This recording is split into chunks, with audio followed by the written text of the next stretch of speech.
Welcome to a jam-packed, wild Yahoo Sports Daily coming at you live from San Francisco. We are here getting ready for Super Bowl 60. She's Caroline and Fitz.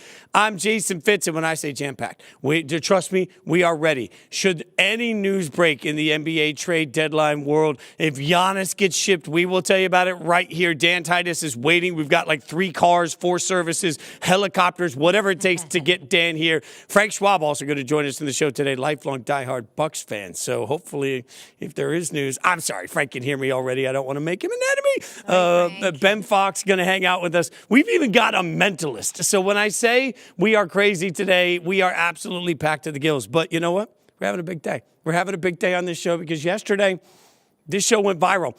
Look, this is by far the biggest moment we've had when it comes to interaction on anything. We had Jay Glazer on this show yesterday. We planned a very innocent, normal, let's get some news from Jay interview. It's out there on YouTube. Check it out. But over 1.3 million of you have gravitated to his answer saying that Maxx Crosby is done as a Raider. We're going to figure out where he's going to go. Well, that's what we're going to do. But Caroline, I just for the record, we didn't plan that. We didn't know it. But boy, like we're all over the place today. It is not in our nature to be gotcha question askers. All we can do in doing what we do as sports fans and delivering the best possible content that we can for all of our loyal listeners and watchers is just, hey, what's the biggest story? We had talked a lot about could Maxx Crosby potentially be moved? Was Maxx Crosby happy in Vegas? What's the direction of the Raiders? That's your team. That's your love. It runs through your blood. So, of course, it's going to be a topic of conversation. So always appreciate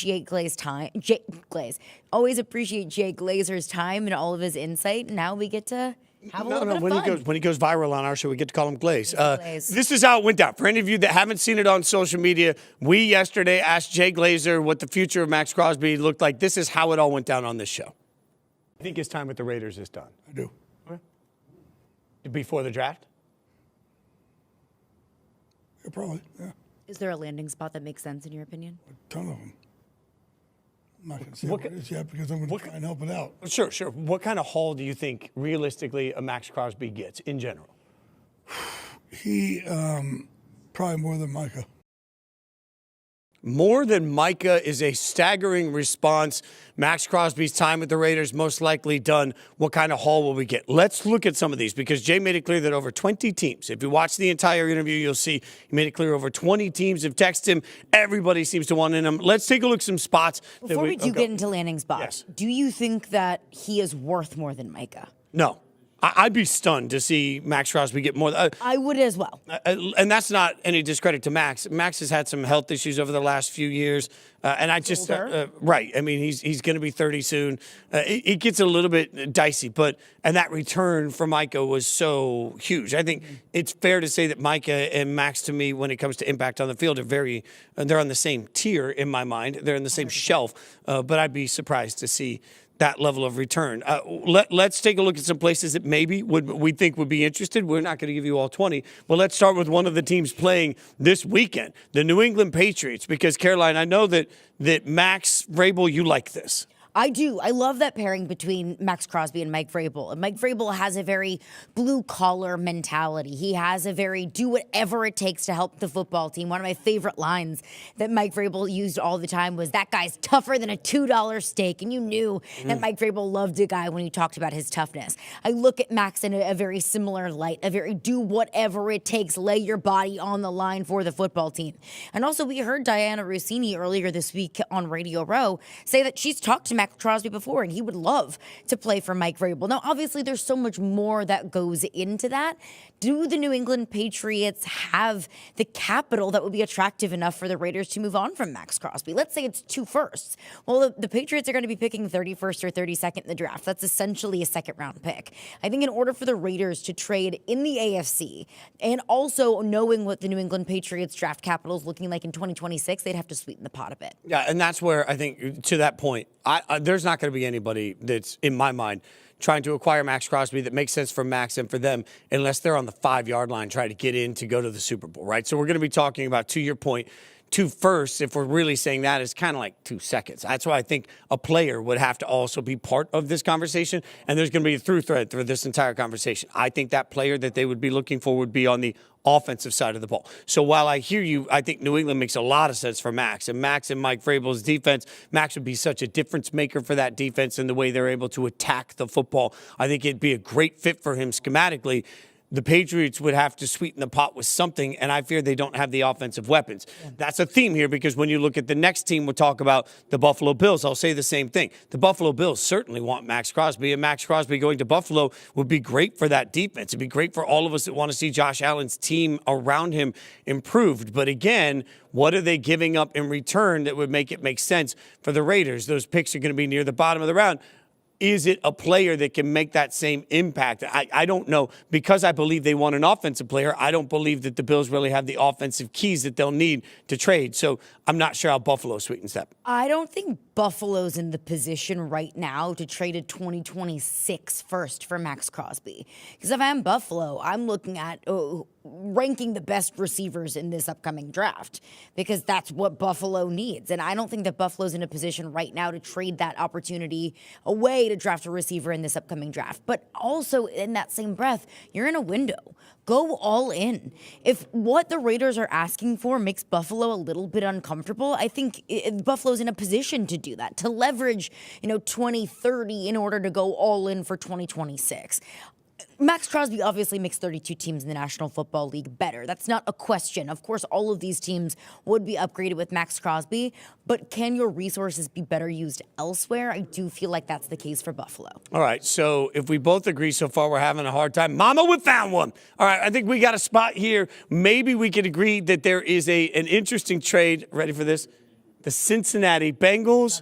Maxx Crosby goes to the Cincinnati Bengals, right, where he can then help that defense. I had the chance yesterday to talk to Jamar and T on Media Row. They talked when I asked them what needs to change for the Bengals. Their answer was, we need better playmakers on the other side of the ball, ... Maxx Crosby. So now, all of a sudden, why do I love this, Caroline? Because I'm talking about picks and T. Like Tee Higgins is a number 2 for them, but he'd be a number 1 for the Raiders. The Raiders offense needs a number 1 wide receiver. They have $100 million in cap space. They can eat that contract easily. They can absorb that contract to T. They can make him a shining star. I don't think T wants to leave Cincinnati, but if we're talking about situations, it could make sense. If I'm drafting Fernando Mendoza and he's handing off to Ashton Genty and he's throwing to Brock Bowers, if you give him Tee Higgins, all of a sudden I'm sitting there saying, all right, spend some money on T, augment your offensive line. Yes, your defense is going to be trash in Vegas, but boy, that feels like that could be maybe the first win-win that we found. I love that for the Raiders. We found one. Love that for the Raiders because it makes you better right now. Like Tee Higgins is a number 1 receiver on a lot of teams in the NFL, not named Cincinnati, Dallas, or Minnesota. Tee Higgins is a 1 cosplaying as a 2 because he just so happens to be playing on the same team as Jamar Chase, one of the best wide receivers in the National Football League. If I'm Cincinnati, though, I would say, okay, Tee Higgins in a 2027 first. I can't give up Tee Higgins and my first-round pick this year because if you're Cincinnati, you could rationalize it and say we can find our number 2 in the upcoming draft this year and also get cheaper, always something that Cincinnati's trying to do, while also bolstering up the defense. I love this for the Raiders and really, really, really like it for Cincinnati. You know, I actually don't hate the fact that you threw in the 2027. I think next year's draft is a better draft than this year. So if you're taking the approach that I think the Raiders need to take in this rebuild, which is it's going to take a few years. Part of the reason I can buy the math of Maxx wanting to play somewhere else is I don't think the Raiders are going to be necessarily a playoff quality football team for a couple of years. If everything breaks right with Fernando, year 1 is struggle, but you see you've got your quarterback. Year 2, you take that big step forward and you're winning 7 games. You're thinking, all right, we're on the precipice of something. Year 3, you're right there. So giving me a pick that can help me in what I think is a deeper draft,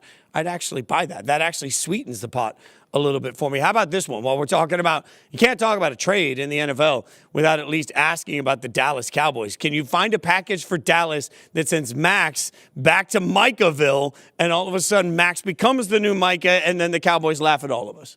Like, didn't we just do this? Oh, yeah. Didn't we just do this? And look, yes, it would make Dallas better. Dallas has been trying to find a consistent pass rush. That's why you don't trade away one of the best pass rushers in the National Football League. And look, the Dallas Cowboys don't have to just sit there and take their medicine on the Micah trade and never upgrade that position ever, forever, until the end of time. Of course, you're going to go out and try to address that position. That's exactly what they did this past year at the trade deadline as well. But it's just at that point, what you got in return for Micah, you're going to continue to use that draft capital to replace what you lost with Micah. Yeah, I hear you. It just feels backwards. It's Cowboys, right? It makes them a news story all summer. I could see a sign-and trade type opportunity. I'll use the same math that I did for Tee Higgins. George Pickens is an extra bonus piece. I do believe the Cowboys want to keep him, but if the Cowboys really, Maxx Crosby. I mean that's the only way I see it happening, right? Like that's in my mind. It's George. It's the same as Tee Higgins. It's the same math. It's George Pickens and picks. And then all of a sudden, you got rid of your 1A wide receiver. You still have CD, but now you've brought in. So now you're going to believe that you've stopped the run better with the way you've built the defense now, and you bring in Max. Look, I don't Not like stopping the run. Okay, well, I mean, Max, by the way, is great. He's great against the run, so Jerry can be very happy. Jerry can take a victory lap. Most importantly, Been wanting to do that. Huh? That's right. Yeah. So how about this one? The Chicago Bears. How we feel about the Chicago Bears as a trade destination? I love that. And I also think that Chicago right now is in a position that they can probably swallow trading away some of those picks, whether it's in the right now or the near future. Chicago's so young. That's one of the reasons why I'm so optimistic about this Bears team over the next several years. Young quarterback, young weapons around him, and then you bring in Maxx Crosby, a vet, to be kind of the spark plug for that defense. I love it. I think it makes a lot of sense in the sense of the Browns acquiring him. Again, I don't think the Bears necessarily have a given, this is the piece they can give up that makes it great for the Raiders. So I think the Bears would probably have to bring more picks to the table. But it's a late first-round pick this year. Right. And, whereas we're talking about 2 firsts and a player in many of these conversations, because that's kind of the line of where Micah was, I think you end up with 2 picks and an additional pick that's like a second rounder or something. Like you end up, because I don't think they have the player that necessarily turns around unless there are some of the offensive line acquisition pieces, but that's the whole way they got better. If you look at the Raiders' needs offensively, I will continue to die on the hill that the Raiders' approach is going to be to build one side of the ball and then approach the other. So if they're trying to build the offense, it's either got to be a wide receiver or an offensive lineman. So I fear that the Bears don't have either of those. A real quick bonus one. How about the Rams? The Rams have 2 first-round picks this year. They're notorious for F them picks, and they got a young, amazing, incredible defensive line that doesn't really need Maxx Crosby, but I'm playing Madden here. Like, am I the Rams playing Madden, turning around saying, let's just F them picks this year and get ourselves a Max? The rich get richer. I mean, I just said Maxx Crosby makes 32 teams in the NFL better. So, yeah, I don't think the Rams need Maxx Crosby. I didn't step away from the NFC Championship game and think, man, you know what the Rams really could have used? Maxx Crosby. But he does make the Rams better. So, yeah, they have 2 first-round picks. They have Atlanta's pick.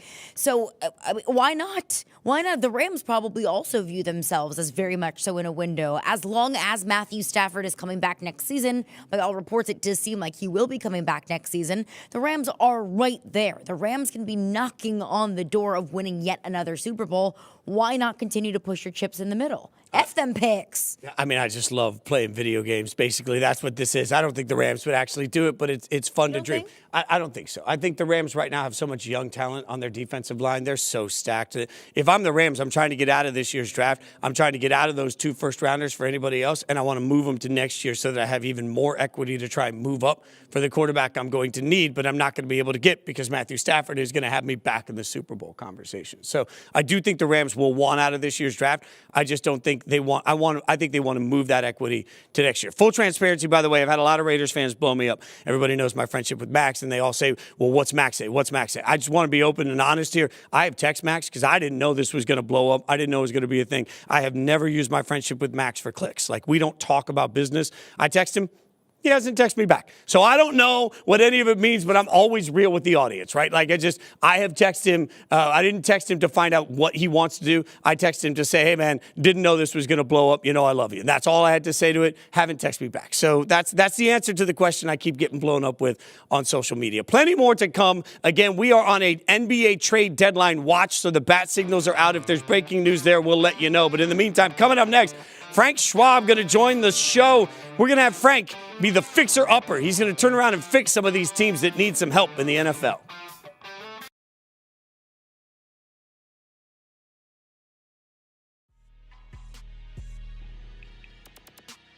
Give us your breakout fighters of 2026. You're not going to believe that. Number one is Manchester top teams, Atiba Gutierrez. I think he's going to be the next big African star. Already is. He's chiseled out of stone. He's got unbelievable power, great skill, huge for the weight class. Very, very impressive. And again, you speak to the guys over at Manchester Top Team, they could not be more excited about his potential.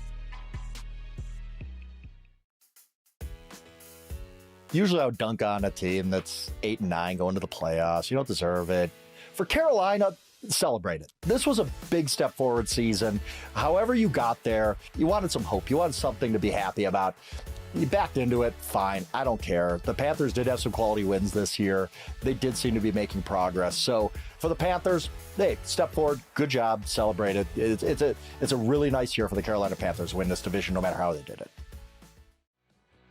I don't know how anyone could expect Kalen DeBoer to get Alabama back to where Nick Saban had it, because he's not going to. I would suggest to you that had Nick Saban stuck around at Alabama, he wasn't getting Alabama back to where Nick Saban had it a decade prior. And that's Nick literal Saban. I don't think Kirby Smart's getting Georgia back to what Georgia was a few years ago. Dabo's not going to get Clemson back to what Clemson was. It's almost like the entire world has changed. Oh, let's get to another factory of sadness. The Atlanta Falcons, who fired Raheem Morris after 2 8-9 seasons. You got Bijan Robinson, you got Drake London. That was what Raheem Morris said when they asked him, why did you take this job? Yep. And you still got those guys. And you still got those two guys.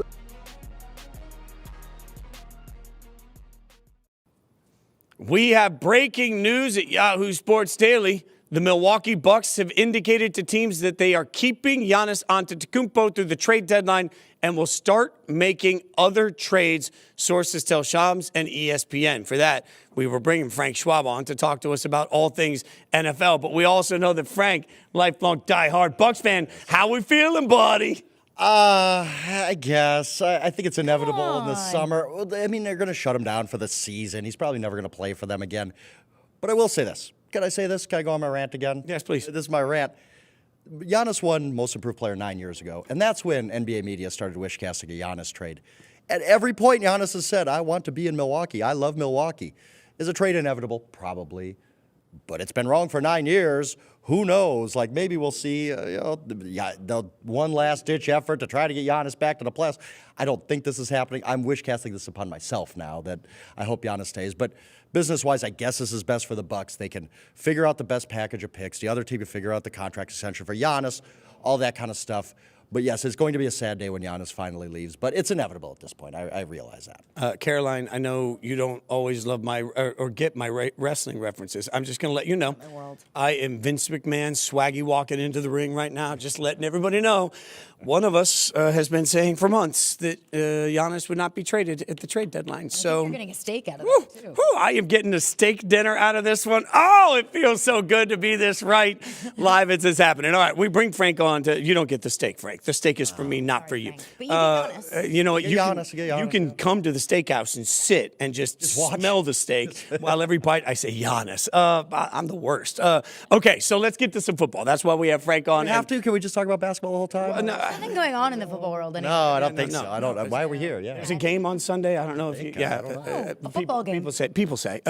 We've been at Media Row in addition to being here. By the way, you can check all of our full interviews out, talk to a ton of players, talk to a ton of celebrities. Yesterday, Caroline had the opportunity to talk to Dion Dawkins of the Buffalo Bills. The full interview is out there. But I want you to hear what he said about Josh Allen. Check this out. You did more than enough, brother. you always do more than enough. Like, there's nothing you didn't do. There's always some things that we always want back. You're not perfect. We don't expect you to be perfect. It broke my heart to hear that because I look at him like my big little brother. I give him that and respect, but I'm his big bro, right? And for me to hear my little brother say it was his fault, like, it just broke me down. And I hate even thinking about it because I know that that's going to eat him up all offseason. Just going to eat him alive. And our job is to continue to keep him in good spirits. First and foremost, all these guys that are doing these interviews, I love how honest and forthright they're being. Yes. It's really cool. Dion's great. Caroline, It's wonderful. when you were talking to him, like, how did that sort of hit you with him? It was so genuine because I asked him, he talked after the game in the locker room, he got emotional when he was told how emotional Josh Allen was. And when I brought that up, he just he shook his head. He was like, man, that just sucked. That sucked so bad. I could see it was just, he was genuinely shaken up about it. You could tell he still hasn't gotten over it. You can tell the past several years and the early exits out of the postseason have really taken a toll on them. So Frank, how do the Bills get past this wall? Yeah, and it's funny because I was standing 3 feet from Dion when he broke down in the locker room in Denver. Not his lovely hat. He was wearing actually an old school Mighty Ducks hat when he broke down in the locker room that day in Denver. That game is strong. But I was struck by that locker room and how emotional it was. I've been in Super Bowl losing locker rooms that aren't that emotional. That loss really hit that team hard. Especially Dion Dawkins. We saw that. Brandon Cooks broke down crying after the game too. Josh, obviously, we knew about his emotions. And I think now the Bills, look, how do you fix the Bills? I think some of it, somehow, some way, they got to get this pressure off of them. I think they're feeling a ton of pressure. We can talk about the X's and O's and their roster construction and all that, but you could just see it's weighing on them.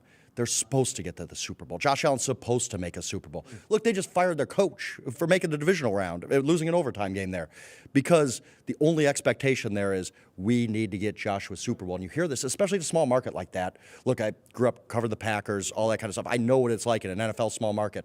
It's 365 days a year in Buffalo that they're talking. These guys hear that. We got to make a Super Bowl. When are we going to make a Super Bowl? They haven't won a Super Bowl ever in their franchise history. I think that's weighing on them. I don't know that Joe Brady can necessarily alleviate that pressure at all, but somehow, some way, in addition to the roster stuff, look, they got to get better against the run. They definitely need some receiving help. There's no question about that, stuff like that. But I think the fix for the Bills is just somehow getting out of this mindset of we have to do this, because you can tell they're feeling this. You could tell in that locker room after the game they're feeling that. Okay, so you mentioned some of the things they could do.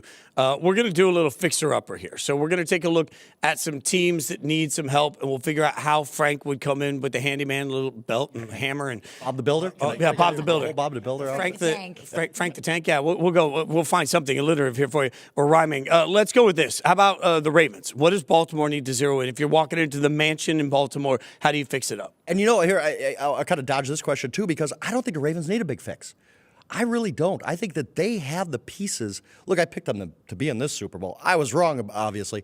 But I don't sit here and say that roster is not a Super Bowl caliber team. I think they are. They need a pass rusher. I think that's the big thing. Probably could use some help for Zay Flowers at receiver. Mark Andrews is fine as a secondary option, but you don't want to lean on him too much. I just think they need to refocus. They need to get Lamar back on the same page. Everything was off with the Ravens this year. Everything. You could tell. If you watch those games, you could tell this isn't a right Ravens team. That's why I thought the move on from John Harbaugh was a correct one, even though John Harbaugh is a great coach. They've brought in a good staff. I think Jesse Minter is going to be a great head coach.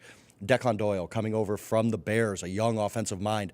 If they're taking chances on young guys, but I think that can help reset the culture, get new voices in there, get a new energy. And then just the roster stuff. Again, they need a pass rusher. That is the big number 1A thing. But I think the roster overall, I think it's good enough to win a Super Bowl. I still do. I know that's weird saying that about a team that didn't even make the playoffs. You could say that about a lot of teams, though, that didn't even make the playoffs. I mean, the Chiefs, the Lions, the Bengals, so many teams that didn't find themselves in the postseason, but we expect to be right back in the conversation. Dallas is another one. Dallas had one of the most electric offenses in the NFL. Dak had an MVP caliber season. The defense stunk. So what do they do? I know they traded for Quinn Williams at the trade deadline, but what more can Dallas do? And the first big move was getting rid of Matt Eberflus. It just wasn't working out. Whether we want to blame Eberflus or not, it just wasn't working out there. They bring on Christian Parker from the Eagles, their secondary coach, very, very respected guy. Look, it's his first time as coordinator. We don't know what he's going to do in that job, but there's high hopes, a lot of respect for him around the league. I think that's the first thing. And then just adding, you're going to need some cornerbacks. You're going to need some difference makers on defense. Quinn Williams is a very, very good player, but they still need somebody on the edge. If only they had an edge rusher in Dallas that could, wreck a game by himself. But I think that the offense is fine. The George Pickens thing has to get figured out, and I assume he's going to come back at least on a franchise tag. That's a big part of their offseason. But yes, this is a defensive offseason. You got to throw all your resources into that defense because they failed Dak. We give Dak so much grief, right? Like, oh, you haven't won the big one, you haven't done this, you haven't. Dak himself even said, this is the first time in my career where my play didn't reflect the team's record. And I was stunned he said that, to be honest, after the season. But it's true. Like, Dak Prescott played in an MVP level, and Dallas didn't do enough around him. We just had the Cowboys graphic up, too. Just should be pointed out. I mean, they've got George Pickens to worry about. They've got Javonte to worry about. And they do have some salary cap issues. They're going to have to wiggle around, even with extra money. So it's not easy for them. Let's stay in the NFC. The Lions, one of everybody's preseason favorites, right? We all thought it was going to be great. It was not great. So how do we fix up Detroit? And the thing is, if you look at the advanced metrics with Detroit, they were one of the NFL's best teams this year. And I know, hey, say stat nerd, get off the set, right? But the Lions were a good football team that just lost games. And I know that's dumb to say for many people, but I have no doubt that the Lions bounce right back. Everything's there. Everything is there for them. Yes, they needed to reset on offense with the coordinator stuff. I get that. They need better luck and health. Like that needs to happen. But that's something that's out of your control. I don't think and salary cap wise, there's not a ton they can do. Like they're not going to make a lot of big splash moves. But again, just adding a few pieces. I think if you're the Lions, I think the smartest thing would be to go into the offseason and say, look, all the metrics say we were a top 5 team in the NFL this year. Let's just run it back. We know what we have here. We need to adjust to a new offensive coordinator. We need to, get better luck on injuries, which I haven't had in 2 years. But this is going to be everybody's bounce back candidate. Everybody next year. When we get to, we're doing these summer shows and coming up with content to talk about, everybody's going to say, oh, yeah, the Lions are a Super Bowl contender again. I believe that. I believe the Lions just need to stay the course. Don't do anything drastic just because you missed the playoffs. You bring a bounce back candidate. When we've talked about regression candidates for next year, or at least I have phrased that as who's going to be the Commanders of next year. Going from the NFC Championship game, Jaden Daniels, Offensive Rookie of the Year, to a brutal season in Washington. Yeah. Cliff Kingsbury leaves. I thought that was a very strange move. What do you make of this Washington? It's kind of amazing, right, Caroline, that you have such good vibes exactly 1 year ago. The first time in a long time. And they've completely flipped. Now it's like, was Dan Quinn in trouble because all his staff is being, like Cliff leaving? Like that was weird. The bad thing about the Commanders is they had the oldest roster in the NFL last season. And it wasn't just a little bit, no, it was the oldest roster in the NFL in 12 years or something like that. It was a really weirdly constructed team. They really need to, they need to get younger somehow. They need an infusion of young talent. That's easier said than done, too. They kind of went all in with the Debos and the Laramie Tunsels. They need to get that roster younger. I think they're a lot further back than they were a year ago. It probably sounds obvious, but just looking at their roster construction, I don't look at this team that can bounce back right away. Yeah, Jaden's awesome. Don't get me wrong. But there's a lot of work to be done there. And I think this is going to be a multi-off-season type of thing. When you were talking about Buffalo, just the amount of pressure that builds up year over year, I thought that probably has to be the feeling in Cincinnati as well. That a couple of years ago, you find yourself in the Super Bowl, and so much of our conversation was Joe Burrow will be back. Yeah. Of course, he'll be back. And then, Drake May, don't assume you're going to be here every year, right? Exactly. It doesn't always happen that way. Exactly. It's a cautionary tale, Exactly. I think, for both of these teams.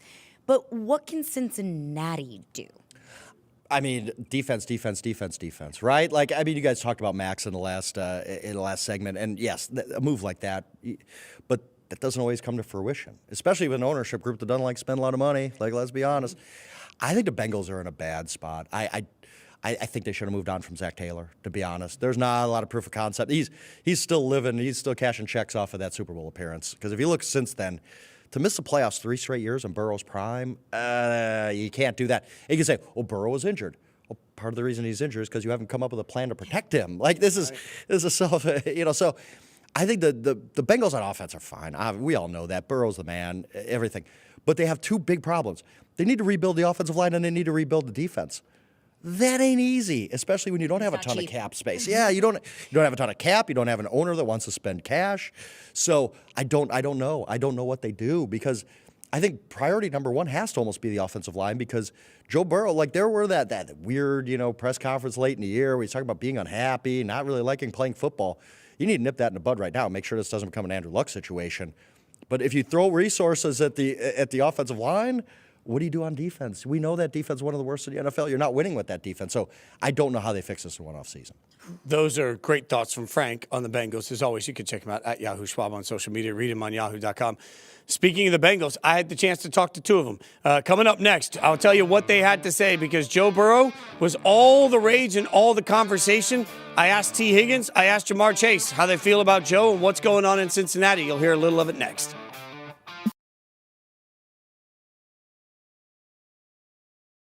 One school that's doing some work in there right now, very quietly, is the Florida Gators. At the time of us taping this, Florida is sitting there with a top 10 class. And you're like, JD, wait a second.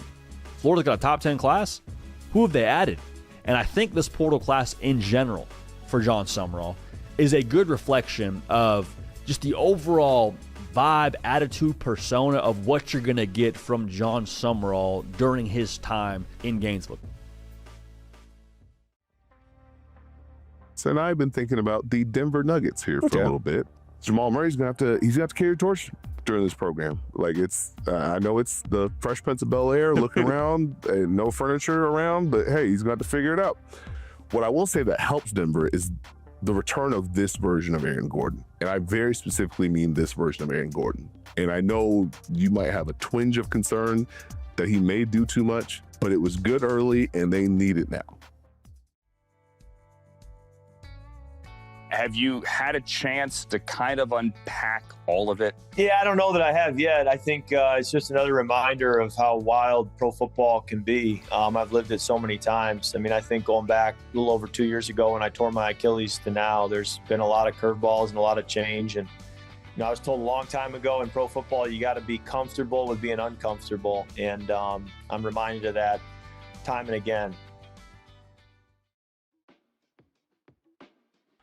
How long do you feel like that window is with Lamar, though? I think you can get 2 more years of Lamar as a locked-in top 5 guy.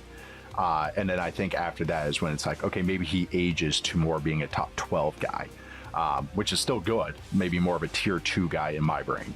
And then it kind of ages from there.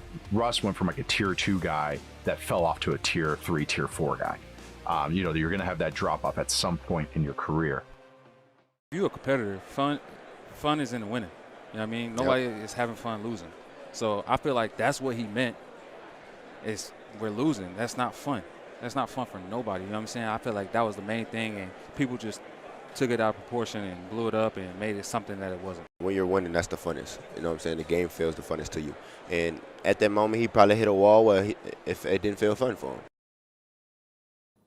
That's a little bit of my conversation yesterday with Tee Higgins and Ja'Marr Chase from Media Row. You can check out the entire conversation, of course, on YouTube. It's out there. Caroline, stunning honesty from the guys overall as we talked through that process. And my first question was about Joe and then about what's wrong in Cincinnati and just what the vibe is like in Cincinnati. And you could feel from the guys how frustrating it is. They talked openly about having to find the energy and having to find a way to pick everybody else up. And I think it's just a reminder of how broken. I mean, when I asked them how you keep a locker room together when the offense is so good and we all could see the defense is the problem, I mean, Ja'Marr Chase kind of went, like, and it wasn't at the question, it was this process, right? Like, I think sometimes we forget when you're T and Ja'Marr, and we talked a lot about this, you come from such winning programs. If you're Joe, you came from winning, a national championship, and then you get to the Bengals and suddenly you're in the Super Bowl. Yeah. I don't know what's supposed to equip some of these guys for the process of figuring out how to go somewhere for work every day when you aren't winning. I think there are multiple types of fan frustration or sports frustration, and one of those is when you're losing games and your team sucks. Yes, that's terrible because your team's losing games, but also there are tangible things that you can point to say, okay, our team can get better, and that's right.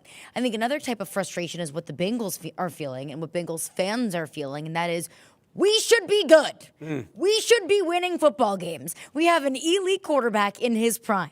We have one of the best wide receiver duos in the National Football League. We have had a quarterback playing at an MVP level, and we didn't even make the postseason. That is a level of frustration that is like you just keep banging your head against the wall and you can't break through. And like you mentioned it, T, Jamar, Joe, those are winners. Going back to college, they won. Early in their careers, they won. And so it has to be so frustrating to feel like you have all of these pieces and you just can't find ways to win. It's frustrating for all of us because, to your point, I just looked it up. I want to remember, Joe Burrow's 29. Yeah. Right. Like, so when you talk about, I mean, Sam Darnold is 28, right? So we think so often about the age of quarterbacks and just the fact that, I don't want to say waste because obviously Burrow's already had so much success, but every year that they're not in the Super Bowl conversation, it just feels like they're wasted. And that's why it feels like a waste. That, like, the funny thing is, at least when you're constantly in the AFC Championship game and maybe things aren't breaking your way, I say, okay, you're right on the edge. You're on the precipice of something. The Bengals aren't that. Like, every year in and year out for the last couple of years, it's roll the ball out, hope that, Joe can figure something out, and then huzzah, we're going to lose a bunch of games. It just doesn't make sense. And whenever, listening to that clip and listening the entirety of your interview, which of course you can find on the Yahoo Sports YouTube page, check it out. When you hear that level of frustration, and look, you want that from your team. When you lose and you're pissed off, that's good. That's that competitive fire and edge. That's Zach Taylor's responsibility to make sure that that level of frustration doesn't bubble over into something that's negative. So it should be used as fuel. It shouldn't be used as this dark cloud that hangs around your locker room and kind of impedes your ability to win. We talked about that with the Buffalo Bills, that you start feeling it, right? When you consistently fall short in the AFC Championship game, when you consistently fall short in the postseason, and same thing, you feel like you have all of the pieces. You have an elite quarterback in his prime and you can't get to the promised land. Like that, you have to make sure that that doesn't start to damage your locker room, that you don't become necessarily a victim of your own success or a victim of your own mindset. I'm worried Zach Taylor doesn't do enough of that. 100%. And this all comes back to, talking to Jay Glazer yesterday, our question was who else you think, you've got your eye on. And he mentioned Burrow as like Burrow, the possibility of a trade candidate. And it's funny because when we tried to really drill that down, didn't get any specifics on it. I get that we want to stack things together to make it feel like Joe Burrow's a trade candidate. I don't believe he is. When has, in the history of the NFL, when has a quarterback in his prime, like right in the thick of it, ever gone to a team and said, I want out now? It's just not something. This isn't the NBA. It's a much different mindset. So we have certainly seen the Bengals have seen quarterbacks like Carson Palmer go in and say I want to trade. But you're talking about the current iteration of like this. The league's right now Dan Marino, and as bad as things got for that and for Dan Marino, we just don't see it. So I think when people say, oh, they should trade Joe Burrow, A, I don't think that the Bengals ever would. B, you can't give anybody enough in return to actually, like, if you're making a chart, what do you ask for one of the 5 best quarterbacks in the NFL? Like 5 years worth of full drafts. I want every single pick you got for the next 5 years. I would still say no to that. Like if I had Patrick Mahomes, like if the Chiefs right now, if somebody called the Chiefs and said, we will offer you every draft pick for the next 10 years, the answer to that would be no. I think that Joe Burrow is in the same category as Patrick Mahomes. So I don't believe that there's any scenario where he gets traded. And the only scenario people can find, Caroline, is one where he demands a trade. So then I go again back to when is the last time we saw a top 5 quarterback in his prime demand a trade? It doesn't happen. I think there's a better chance that Joe Burrow just decides not to play football anymore than there is that he's going to walk away. And by the way, I don't think either of those things are going to happen. I think Joe is just going to suffer in Cincinnati for the foreseeable future. I hope for Joe Burrow's sake that he would get traded because he's playing for a franchise that has tried to find an offensive line, has tried to protect him, has tried to put some pieces around him. I do think the Bengals want to respect Joe Burrow and what he needs, but they're just not doing it. So I would love for Joe Burrow to go somewhere where he can actually win. And everybody has a price, of course, but the ultimate currency in the NFL is your quarterback. It's the most important position in sports. So yes, everybody has a price, but what price do you put on an elite quarterback, a certified winner? 7 first-round picks, 8 first-round picks.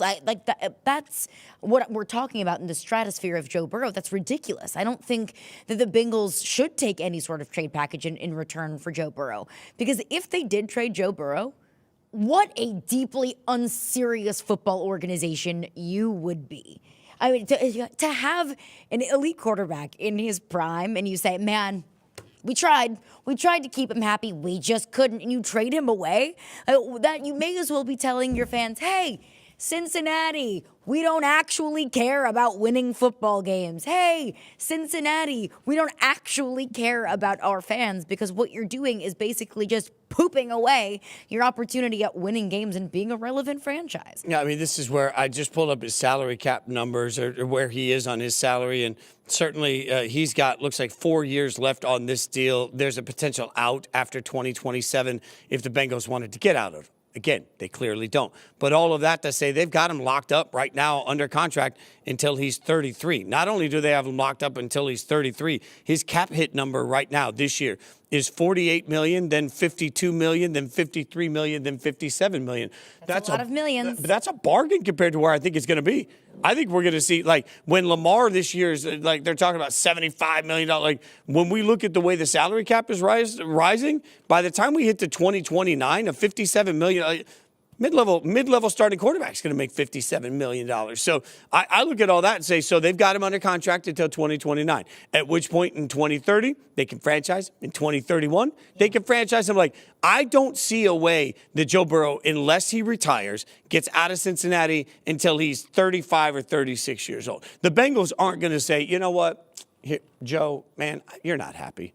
You're not feeling it here. We want you to be happy. We're going to send you somewhere that makes things easier. Like, at what point do the Bengals do that? Because then, to your point, how do they sell tickets? How do they convince anybody that they want to go to that stadium? What do they tell their fans? What's the loss in season ticket sales? What's the loss in jersey revenue? What's the loss in just perspective and the way that you're seen as a franchise? What free agent's ever going to want to play there? Who's going to want to be drafted there? All of these things. Like, you trade away Joe Burrow. That's why, to your point, I grew up with the $1 million man. Everybody's got a price. I don't believe when you have a top quarterback in the NFL, there is a price. And if I said today, what would it take to trade for Mahomes? What would it take to trade for Allen? What would it take to trade for any of those guys that are at that level? I think Bills fans would turn around and tell me I've lost my damn mind. I think that same math applies to Joe Burrow and the Cincinnati Bengals. Just because he doesn't have a Super Bowl, which is, the overstated portion of all of this, just because he doesn't have a Super Bowl doesn't mean that he isn't a Super Bowl winning quarterback to me. Like, Joe Burrow is the sort of guy that you get him, you're immediately, if you don't have your head up your ass as an organization, you are immediately a Super Bowl contender. The Bengals obviously can't figure it out, but my God, it would be the dumbest move we've seen in professional sports for them to trade Joe Burrow. And I hear people screaming through their screens, well, he can demand a trade. Okay, so Joe Burrow, walks in to Duke Tobin's office, the general manager in Cincinnati, and he says, I want to trade. You know what I would say if I'm Duke Tobin? No. Done. Conversation over. Like, you can't demand trades in the NFL because Joe Burrow can say, okay, well, I'm not going to show up to practice, okay? That'll be a $50,000 fine every single day that you don't show up. And you could tell me, well, he's a cajillionaire. What's $50,000? $50,000 over a week is how much? 50 times 5. $250,000. Yeah. Okay, so in a month, look at you. Math is hard. Numbers are hard. Over a month, that's $1 million. Over 2 months, that's $2 million. Like, those things start to add up. The way that the collective bargaining agreement is dictated and something that the NFLPA agreed to, those kind of holdouts, those kind of demands just don't really work in the NFL. And I also just don't think that's necessarily in Joe Burrow's demeanor to make everyone's life around him so miserable that they have to ship him out. And I think there is some element of, okay, maybe Matthew Stafford being traded from the Lions becomes your great hope. Like the Lions decided they were comfortable doing that. They got a haul and a quarterback in return. They also got a Super Bowl winning quarterback in return that they still felt like they could win with. And they sent Matthew Stafford somewhere because the organization and the quarterback had the relationship that they felt that that was the right thing to do. The ultimate win-win. What indication do we have that that's at all the page that the Bengals are on, particularly right now? If you want to go even further into my territory as a kid, Joe Montana was traded from the 49ers to the Chiefs, and somebody will Google that and say, well, Joe Montana was traded. Yeah, because Steve Young was the backup quarterback, and what they were dealing with at the time was pressure from everybody trying to let Steve Young have his moment, which also he did. I mean, at some point, the times that the two examples I can think of in my lifetime where a truly star quarterback was traded involved Super Bowl winning quarterbacks that were then sent other places to allow other people to become Super Bowl winning quarterbacks. That equation is so rare, and it just doesn't feel to me like it applies with the way that the Bengals are currently constructed or the way that everything is going down. So obviously, because we love the drama, we'll keep talking about it. But if I had to bet all of our houses on anything, Joe Burrow ain't going anywhere. You know who is going somewhere? Kuminga-Porzingis. He has been traded. Oh, what's it mean for Golden State? The bat phone has been rung. The Batmobile has delivered. Dan Titus. We'll figure out what Titus feels about that and about the Giannis news all coming up.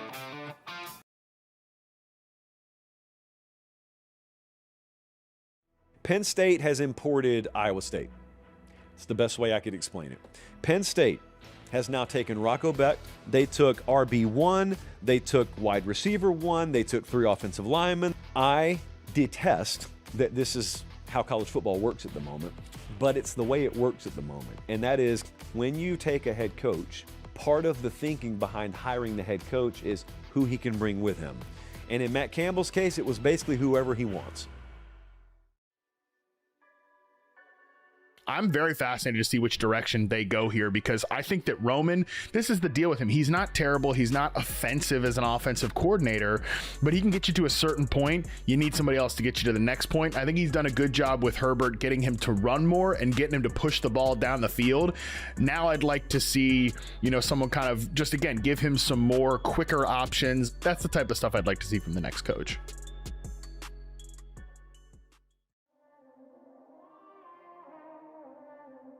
Tom Aspinall, Cyril Gahn, that needs to be resolved, right? Hamzat Shemaev versus Sean Strickland. But I will accept Hamzat Shemaev versus Fluffy Hernandez. If Fluffy beats Sean Strickland, I'll take either of those. Here's another one of my, but you accept these as secondary. 100%. Armin Sarukian versus UFC lightweight champion. We cannot just keep having Armin doing grappling matches and eating and all this stuff. He I'm must kind of okay fight with for it. No, I'm not. No, I know you love it. You get the first pick in the underrated player draft. Who are you taking? Jalen Duren has never made an All-Star game. He's never made an All-NBA team. He's gotten so much better as a scorer this year. Jalen Duren is like a legit All-Star this year. And so because everybody talks about the Detroit situation like it's trash and Cade Cunningham, I'm going to say he's still a little bit underrated, and he's my number 1 pick. Jalen Brunson with the 40-piece to beat the Nuggets in double overtime. That's right, during Super Bowl week and during all the trade speculation of the NBA. There are actual games going on. I just want to remind everybody the Knicks get a huge win. Their 8th straight win, longest win streak in the league. And so this stretch of wins, maybe, is that why we see some of the news we got? Dan Titus joining us this morning. Giannis Antetokounmpo not going anywhere. Do you think that maybe the success of the Knicks, like everybody's looking around saying, hey, we'll just wait, things are good, we don't need to blow it up. Like, why is Giannis staying put? Giannis is staying put just because it doesn't make sense for the Bucks to make a move right now. If their best offer was what the Warriors were giving them, we saw what happened there. We'll talk about that, I'm sure. But right now, the Bucks are just going to be in wait-and-see mode. And I think the Knicks will probably be in that mode too. They're the hottest team in basketball right now. Their defense is rocking, they're letting up 98.5 points per 100 possessions, which is the only team that's under 100 right now. And I think everyone, like especially the Knicks fans, they were crashing out just like a few weeks ago, like trade Cat, do all this stuff. And I said on my my YouTube show on Yahoo NBA, on the Yahoo NBA channel, make sure you guys subscribe. Just wait, be patient. This defense is going to lock in. Let Mike Brown get his bearings and get this team locked in, and everyone's starting to play their role. I mean, Brunson went superhero last night like he usually does, 40 points, 8 rebounds, 9 assists. But just a great win, and I think you could see the Knicks are kind of rounding into form. They had 4 quality wins in this 8-game win streak. They beat Philly, they beat Toronto, the Lakers, and now the Denver Nuggets. So I don't know. We were talking about it yesterday, like when Cleveland traded for James Harden, what does that do for the landscape of the Eastern Conference? But I think everything still goes through the Knicks. If they're playing this brand of basketball, they're going to be the ones that are representing the Eastern Conference in the NBA Finals. Knicks fans were crashing out. That's crazy. I know. Yeah. Well, Never Karl Anthony Towns isn't playing particularly well. So like trade Cat, give it all up for Giannis, and it's like pump the brakes. Let's see how this kind of plays out a little bit. Now, if they don't get to the Eastern Conference Finals, come summertime, we're probably going to see some rumors of, hey, what can we get for Giannis here? What can we give up? It is real quick. The funniest thing about playing in New York, I always say that like playing for the Knicks is the one place where if you have a bad game and you just go to get a slice the next day, the guy's gonna be like, no, I'm not getting like it's just it's a different market, a different level. Like not you, you can get back in the gym. You don't get it. So, we know obviously Giannis will not be moved before the deadline today, but is it not now? Is it inevitable that Giannis will still be moved eventually? Yeah, he's going to be gone by the summer. There's no way that they let this draw out any further than the summer. So now I think that they're going to put themselves in a position like, hey, throw all the picks you have, give us your best young talent, not, Jonathan Kuminga and Brandon Podziemski. So, yeah, I think it's going to be an exciting summer regardless because we don't even know. Ja Morant hasn't been traded yet. We'll see what comes down the pike the next couple hours. But who knows? There's going to be a lot of movement between this next 2 hours and, the offseason. And case in point there with the Shams tweet that was just up. If we can pull that back up. Sorry, guys. You just got it off the screen. But the wording matters from insiders. And so the wording to me, keeping Giannis Antetokounmpo through the trade deadline. You didn't need the words through the trade deadline if they were actually keeping. So, right. So I'm keeping Giannis Antetokounmpo through the trade. There's character limit, okay? Like, Shams isn't typing more than he needs to type. So I think there is a little bit of something to. Let me ask you this, though. When we look back on this season, will it have been a mistake for somebody to not have acquired Giannis? I don't think so. I think it helps that he's hurt right now. So, you make the move now. Maybe it would have been too aggressive if he's not ready to return.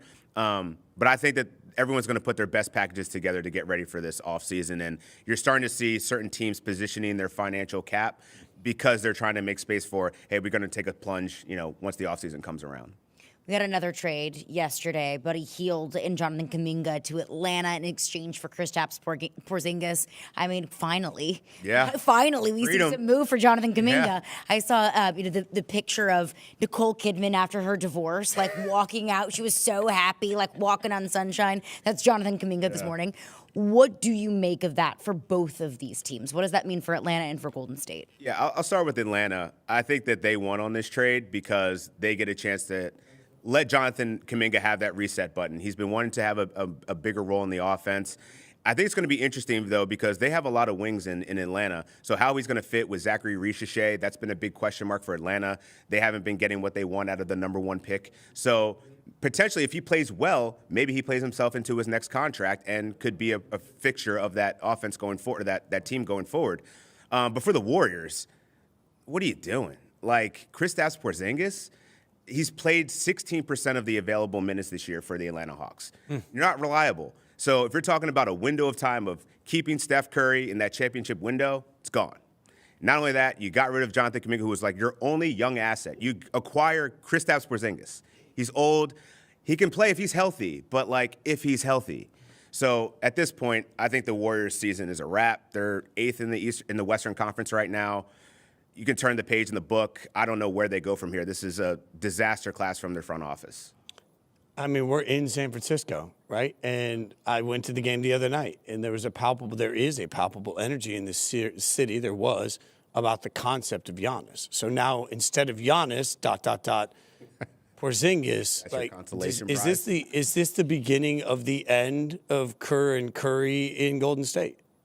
It very well could be. I mean, I think the only silver line that you have is that possibly maybe you can trade Jimmy Butler and some package with like Draymond Green to get Giannis, but I don't know if that's as attractive as what other teams can provide. So I guess the good thing is they didn't give up the picks. That's probably their most valuable asset right now in terms of the Warriors. But I think you have to really question, like, it's just hard pressed to see Steph asking out, but Steve Kerr could be on the could be on the chopping block for sure. Yeah. It's wild to even imagine a world I know. without Kerr in Golden State. This is how dynasties are, right? Like, they just steadily crumble. And, like, I think we're seeing the final pieces of that really going. It'd be wild if Steph Curry asked out, because I think the loyalty factor, we were talking about James Harden all day yesterday and his lack of loyalty, but, like, it's very seldom to see these stars stay with their teams as long as they have. And I think it's like Devin Booker and Steph Curry are, like, the only ones that are, like, sticking this out. So hopefully they can continue this out, but I don't see a path where this team is going to compete, beyond, championship level. No, not in the Western Conference. I totally hear you. I don't see a world where Steph asks out, but let's live in a world where he does, where he wants to go else, somewhere to win. Where makes sense? I mean, he has this pick of the litter. He can go wherever he wants. Everybody wants to play with Steph. Yeah. So I'm wondering now is maybe they just dismantle everything around Steph and then say, hey, Steph, all right, tell us what you want within reason and help us get somebody there. But they could have been doing that the whole time. And it's like, why are you not listening to your star franchise guy? And so that's why I'm like, if we're going to do something drastic, get some new management in here, because Bob Myers knew what was going to happen, and I don't know if they even expected it to be this bad. CP3 was traded to the Raptors, which was everybody's reminder that CP3 is still an NBA player. Like, do we care? Like, what's it mean? Is this the end for CP3? I think he's still got something left until he comes out with that, retirement video and montage thing. I think he's going to find a contender at some point to try to make that one last-ditch effort to get a ring. I think he's going to retire after this year. I think he's already sent out that. But I think he's going to find that right time and that right moment.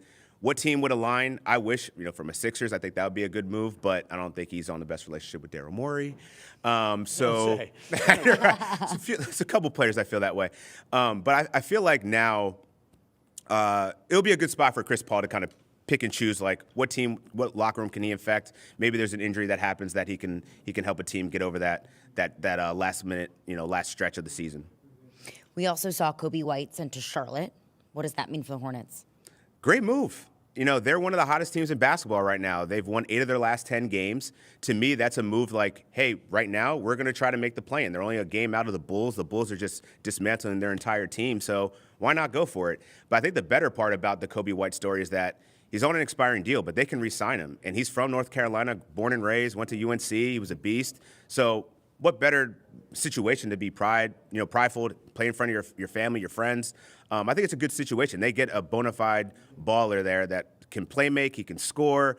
He's better than Colin Sexton, so they upgraded their team. It's a great move. Is Charlotte a sustainably good basketball team now? I don't know if we could go that far. Okay. I mean, I tried. But they're getting there. They're showing promise, and that's what you want. Like, I think, Charlotte and many other teams in the Eastern Conference have just been in this rut of just, very low expectations, bottom feeding, always playing for draft picks. Now that we actually see them competing at a high level, I think it's just a good turn of the page of like, hey, let's actually try to win some games. And I think we're starting to see that now with some of these teams that are tanking, but really they're just building a foundation for the future. And I think, the Wizards and what they did, I think that was a good sign of things to come too. The deadline's just a few hours away. Anything else that you think is matriculating? I think we're going to see a lot of the moves on the edges. So, like, the Knicks just traded for Jose Alvarado. I think that's a great trade. He's the definition of a Knicks player, toughness, hustle. But I think the big-name players are probably going to stay put right now. I think it's going to be kind of quiet the rest of the deadline. Of course, anything can change. 2 hours left until the deadline.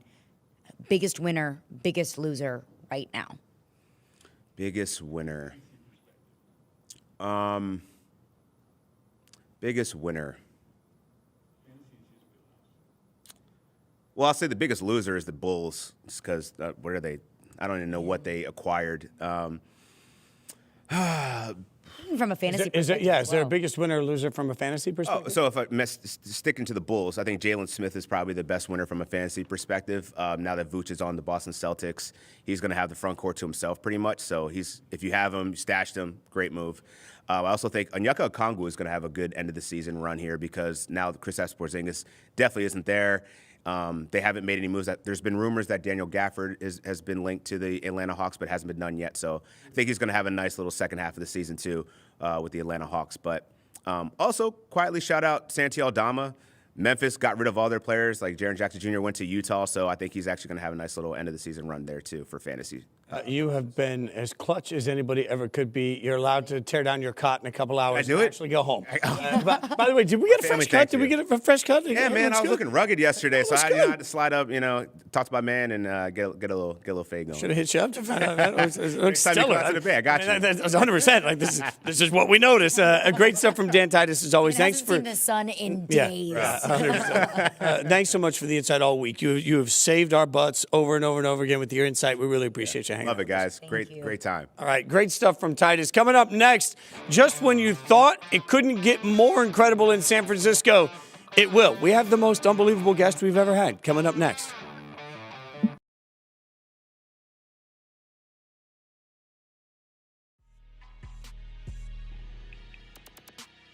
Give us your breakout fighters of 2026. You're not going to believe that. Number one is Manchester top teams, Atiba Gutiérrez. I think he's going to be the next big African star. Already is. He's chiseled out of stone. He's got unbelievable power, great skill, huge for the weight class. Very, very impressive. And again, you speak to the guys over at Manchester top team, they could not be more excited about his potential. Usually I would dunk on a team that's 8-9 going to the playoffs. You don't deserve it. For Carolina, celebrate it. This was a big step forward season. However you got there, you wanted some hope. You wanted something to be happy about. You backed into it, fine. I don't care. The Panthers did have some quality wins this year.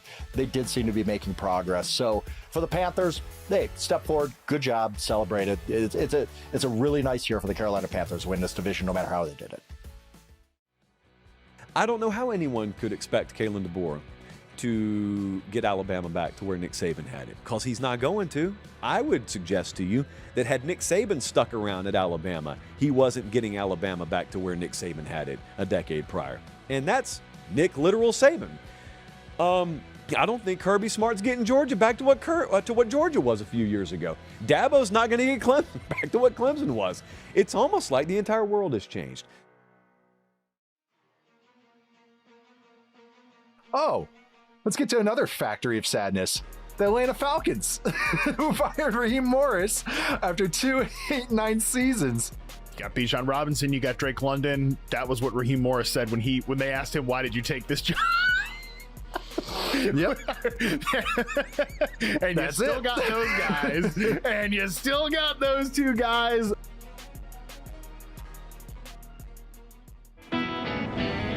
Welcome back to Yahoo Sports Daily. We're coming at you live from San Francisco for Super Bowl 60 in preparation. Caroline and Fenton, Jason Fitz. And then you're thinking, who's this third person on the set with us? This would be Nevo the Mentalist, the world's youngest mentalist. Thank you for coming in, hanging out with us. What got you into this, Nevo? First of all, thank you for having me. What got me into this? Basically, mentalist is someone that can use his psychological techniques to entertain people, to blow their minds.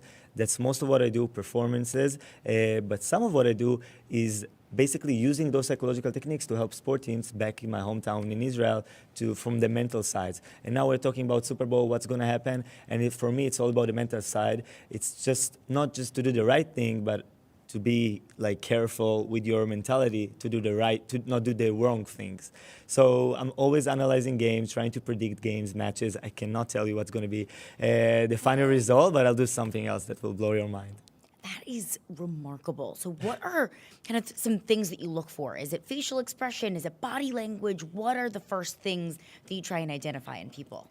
So most of the things I'm doing is basically reading like those facial expressions, body language reading. Some of it's also NLP. It's the techniques about influencing, getting the thought I want to put in your head. And when I'm performing like stage shows, I'm also doing hypnosis and moving objects, some crazy stuff. Yeah. So if I want to do what you do, which I could not even be nearly as great at it as you are, what are some tips to the trade that we can maybe learn what you do? So it's basically like sport. I can teach you to play soccer. You won't be Messi probably. So I can teach you how to like read those small tells and facial expressions. But in order to guess the name or number that someone's thinking of, that would be kind of difficult. All right, well, the Super Bowl is Sunday, right? And so let's get into it. What can you tell us about the Super Bowl, Nevo? So first of all, Super Bowl, football is a very interesting game, and I think it's all about the mentality that they have, the players, and especially the quarterback, and just looking at the game, trying to predict what's going to happen.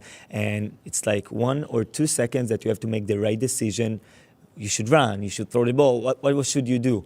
And I think that having those decisions under pressure takes a lot from your head, and it's going to be very interesting to see those facial expressions, just how they prepare for those for this kind of match, because it's going to be very interesting. And I can tell you that there's something, of course, it's a rematch, I think 11 years ago, right? Yes.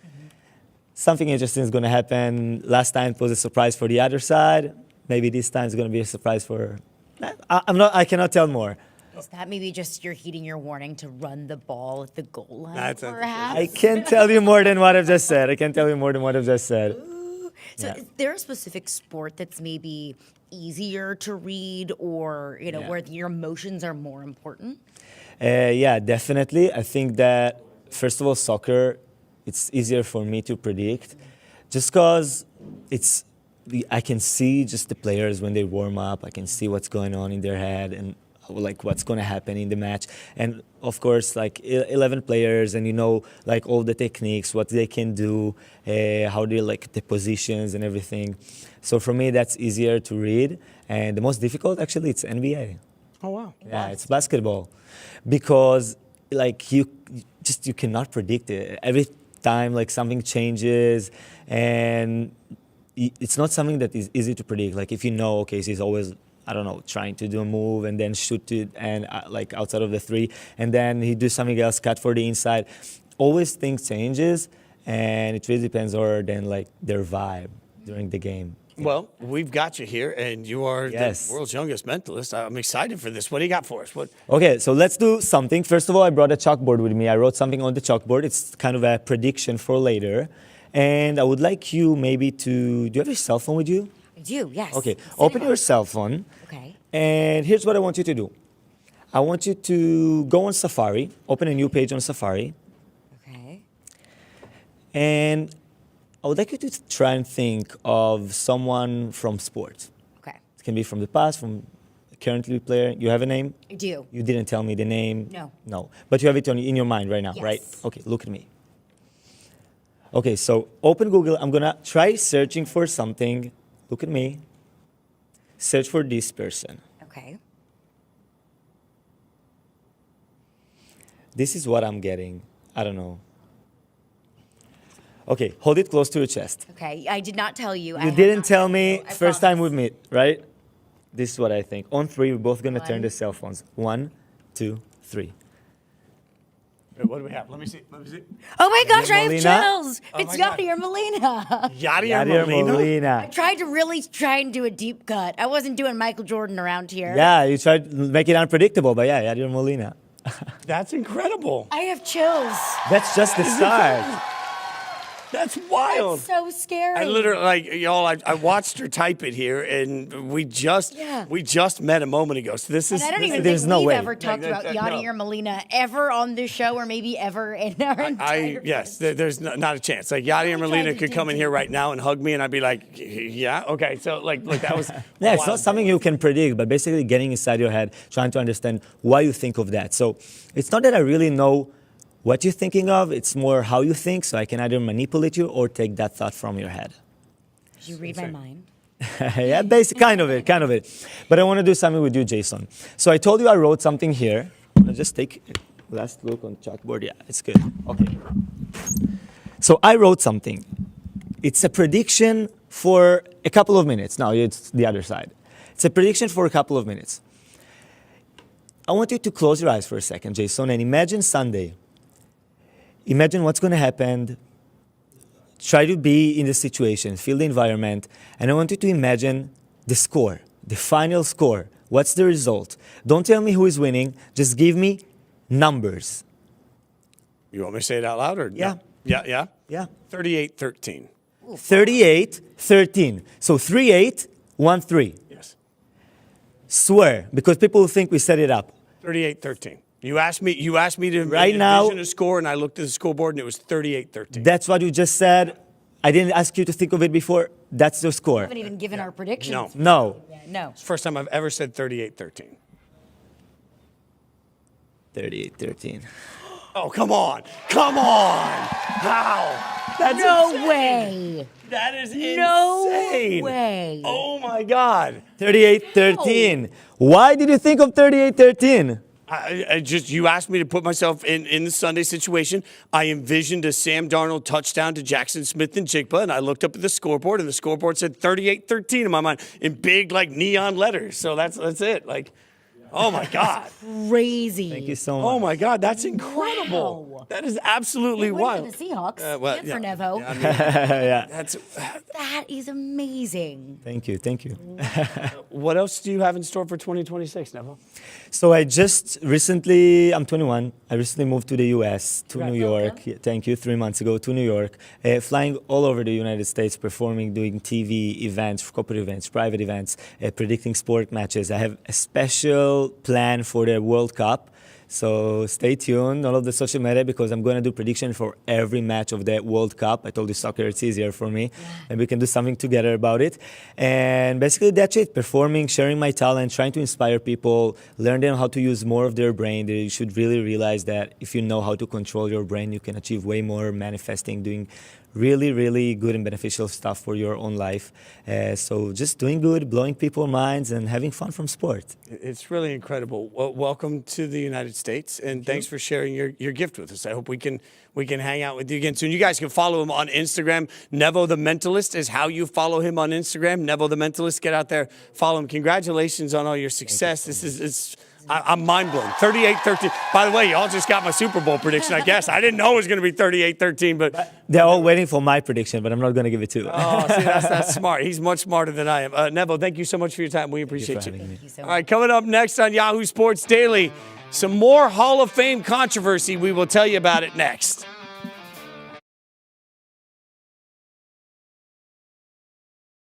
One school that's doing some work in there right now, very quietly, is the Florida Gators. At the time of us taping this, Florida is sitting there with a top 10 class. And you're like, JD, wait a second.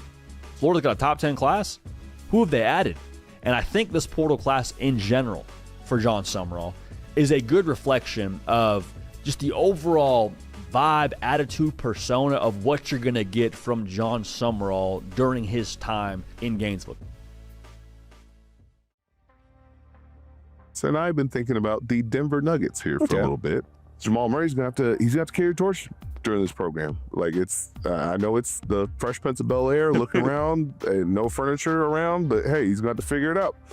What I will say that helps Denver is the return of this version of Aaron Gordon. And I very specifically mean this version of Aaron Gordon. And I know you might have a twinge of concern that he may do too much, but it was good early and they need it now. Have you had a chance to kind of unpack all of it? Yeah, I don't know that I have yet. I think it's just another reminder of how wild pro football can be. I've lived it so many times. I mean, I think going back a little over 2 years ago when I tore my Achilles to now, there's been a lot of curveballs and a lot of change. And I was told a long time ago in pro football, you got to be comfortable with being uncomfortable. And I'm reminded of that time and again. How long do you feel like that window is with Lamar, though? I think you can get 2 more years of Lamar as a locked-in top 5 guy. And then I think after that is when it's like, okay, maybe he ages to more being a top 12 guy, which is still good. Maybe more of a tier 2 guy in my brain. And then it kind of ages from there. Russ went from like a tier 2 guy that fell off to a tier 3, tier 4 guy. You're going to have that drop off at some point in your career. Rob Gronkowski says Andy Reid can't be a first ballot Hall of Famer because Bill Belichick wasn't. Quote, no other coach ever in history should go first ballot. That's what Rob Gronkowski told Front Office Sports. And it just speaks to the layers of what happened in the voting process. I will say this again loudly, Caroline. I have been covering the NFL in some capacity for a decade at this point. I have never in my entire career known the voting before we got to the final moment. I've never seen it leaked. And when you want to talk about some of the ramifications of that, it's this. We now have Gronk going out saying, well, if Bill wasn't a first ballot Hall of Famer, then Andy Reid sure as hell can't be a first ballot Hall of Famer. And the hard part for me is that I don't want to live in a world where suddenly it's this or that because I didn't get my candy bar, you don't get a candy bar. But I also do understand the math that Rob Gronkowski is doing to say if you don't let Bill first, you can't let Andy first. It just shows you how difficult the entire Hall of Fame conversation has become. It's I do get what Gronk is saying. Like, Bill Belichick is the best coach in the history of the National Football League. Bill Belichick has won 6 Super Bowls as a head coach, 2 more as a defensive coordinator. Bill Belichick is one of the winningest coaches in the history of this league. And when we talk about the Hall of Fame, you do compare resumes. That's kind of the whole point of the Hall of Fame. And so Andy Reid does not have the same caliber of resume as Bill Belichick. Andy Reid is a Hall of Famer. Andy Reid will be in Canton. So I see the math. The math is mathing for Gronk here. But it's not an indictment on Andy Reid, nor is it an indictment on Bill Belichick. Is it ridiculous that he wasn't a first ballot Hall of Famer? 1,000%. We all view him as such. Even if he isn't actually one, we all think that he is a first ballot Hall of Famer.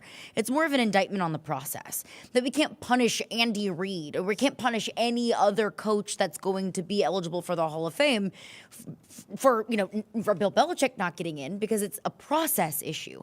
We're not comparing Andy Reid and Bill Belichick. What the process was Bill Belichick compared to the rest of the coaches that were eligible in the voting process. So the problem isn't Bill Belichick's resume, nor is it Andy Reid's resume.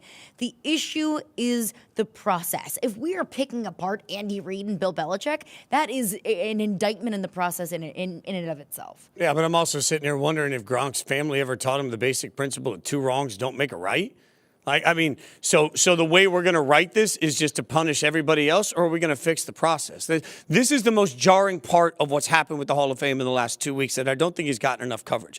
There are going to be men that have given everything for the opportunity to simply be considered a Hall of Famer, that we're going to find out were voted into this class. And instead of celebrating it like we have done every single year in NFL history, we are instead going to immediately analyze and fault that class for why is this guy in instead of Bill. These are the ramifications of a process that was clearly broken, and it honestly breaks my heart. Like, there are people that are going to find out that the thing that their family and they sacrificed everything for years has finally come to fruition, and they get a gold jacket. And the first conversation we're going to have is, him? Not Bill? We have never in history had a Hall of Fame class that was tainted from the day that it got in. And that's what's happened because of the voting process, because of the way the voters handled this, because of the lack of transparency. This entire thing is broken. And the real people that are the victims here, honestly, aren't just Bill Belichick. It's everybody that's about to become a Hall of Famer. And instead of having that moment be one of the greatest days of their life, their family's going to have to stay off social media and stay off of sports shows because the real conversation everybody's going to be having, right or wrong, is how could you let that guy in and not let Bill Belichick in? Shame on everybody. Shame on everybody for letting it get to this point because the Hall of Fame will truly never be the same. And I have heard so much subsequent commentary of, well, this player's in and this player hasn't had the same amount of impact that Bill Belichick has. And you can really pick any player in the Hall of Fame, not named like a Peyton Manning, right? Like we can pick apart the resumes of so many players. And to your point, that is, it's disrespectful to everyone who has earned their way in the Hall of Fame to all of a sudden say, well, this guy isn't as deserving as this guy that isn't in. At the end of the day, we all agree Bill Belichick is a Hall of Famer. At the end of the day, we all agree that Bill Belichick has impacted the game in ways that deserves to be forever enshrined in Canton, Ohio.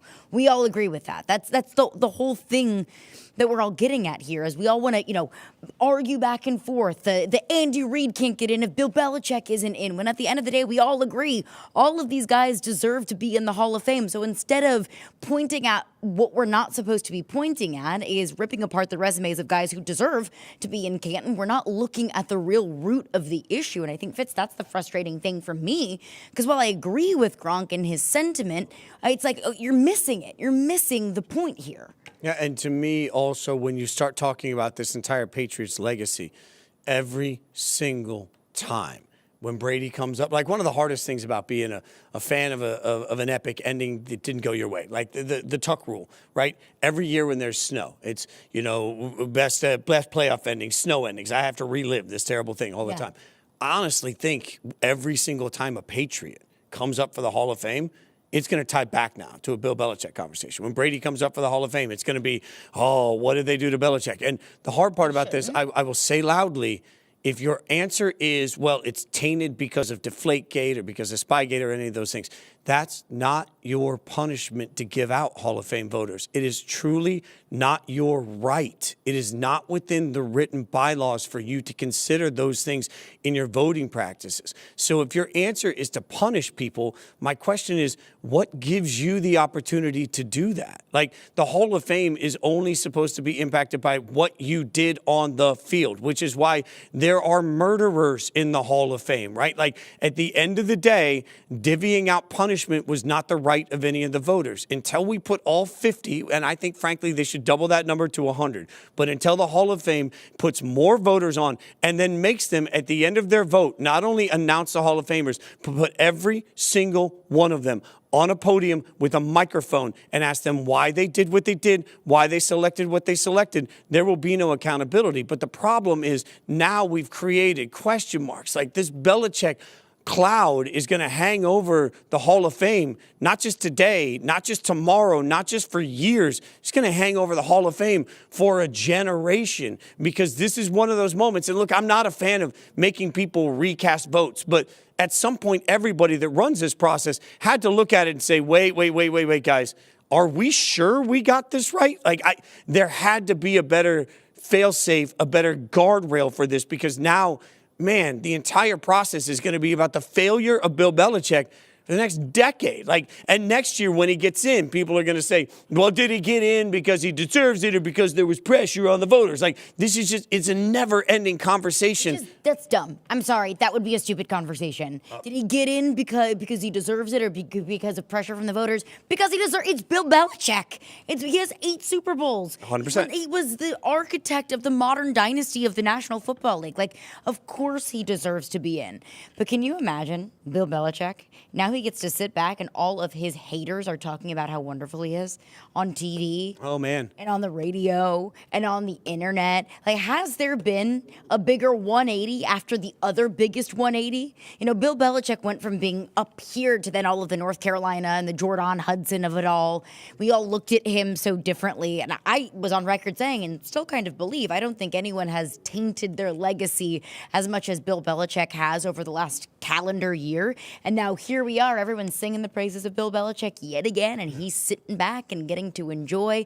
The Bill Polians of the world, his, one of his arch enemies, talk about how wonderful and amazing Bill Belichick is and deserving of being in the Hall of Fame. The turntables. The pawpaw transformation of Nick Saban we're seeing now to Bill Belichick. You're not wrong about any of that. And the hard part is that nothing now changes it. And I think they need to look at everything in this process. As I've said, I also think they need to figure out where the hell these leaks are coming from. Like, one of the magical things about the Pro Football Hall of Fame is the knock on the door, right? Like, and you see the visceral reaction of somebody when they get the knock on the door and they realize that, man, it was all for this moment. Like, that's what we live for. Those behind the scene videos where the gold jacket is delivered and you see grown men that, have fought for this opportunity break down in tears, right? We're denied all of that this year because there is no suspense. And unfortunately, as has been covered ad nauseum, 5 candidates were in the same pool. Only 3 could get voted for. We have a pretty good idea of at least we know how 2 of those went. We'll see. But for every one of those men, even if they get a knock on a door, I have to wonder if it's bittersweet. I have to wonder if it resonates the same. And for all of us, the suspense that we could have had in that moment is gone. Man, the Hall of Fame needs to look at everything in their process. And if I ran it, the first thing I would do is I would start an entirely new process. I would make every single person reapply for the opportunity to be a Hall of Fame voter. I would cast a wider net and I would ask people, how would you have treated the Belichick vote? And if the answer to that is stupid, if the answer to that doesn't follow your bylaws, if you didn't follow the bylaws and what you did after you voted, you don't deserve the right to vote anymore on the Hall of Fame. Like, I understand the credentials and the honor that the people have earned to have that voice. I don't think that that's a lifetime honor. I think that's an honor that needs to be questioned at every turn moving forward. It is the greatest honor that this sport offers. Winning a Super Bowl, yes, the glory that comes from that, but being enshrined forever in Canton and having a gold jacket is one of the most elite fraternities that we have in this sport and in this country. The second that starts to come into question should be the immediate moment where all of the Pro Football Hall of Fame voters start to take a step back and say, look, we are now diluting and tainting what we have built, the glory of Canton. It's one of the few things that feels untouchable, and I don't want it to continue to go down a road of more drama and more conversation from people like us than it is what it should be, and that is simply just the honor of Canton. Yeah, again, Gronk, I understand where he's coming from, but it just speaks to a broken system. All right, coming up, we will get back to previewing all of the action that we can expect this weekend. We are live in San Francisco for the Super Bowl. Ben Fawkes going to join us next. We'll get his thoughts on some of the betting action and how the game can play out. We'll do it next.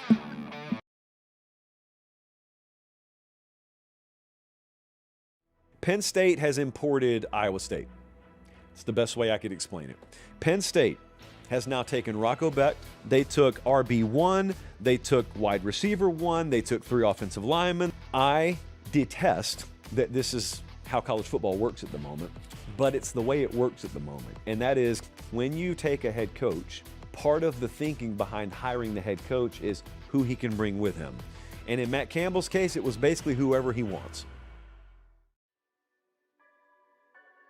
I'm very fascinated to see which direction they go here because I think that Roman, this is the deal with him. He's not terrible. He's not offensive as an offensive coordinator, but he can get you to a certain point. You need somebody else to get you to the next point. I think he's done a good job with Herbert getting him to run more and getting him to push the ball down the field.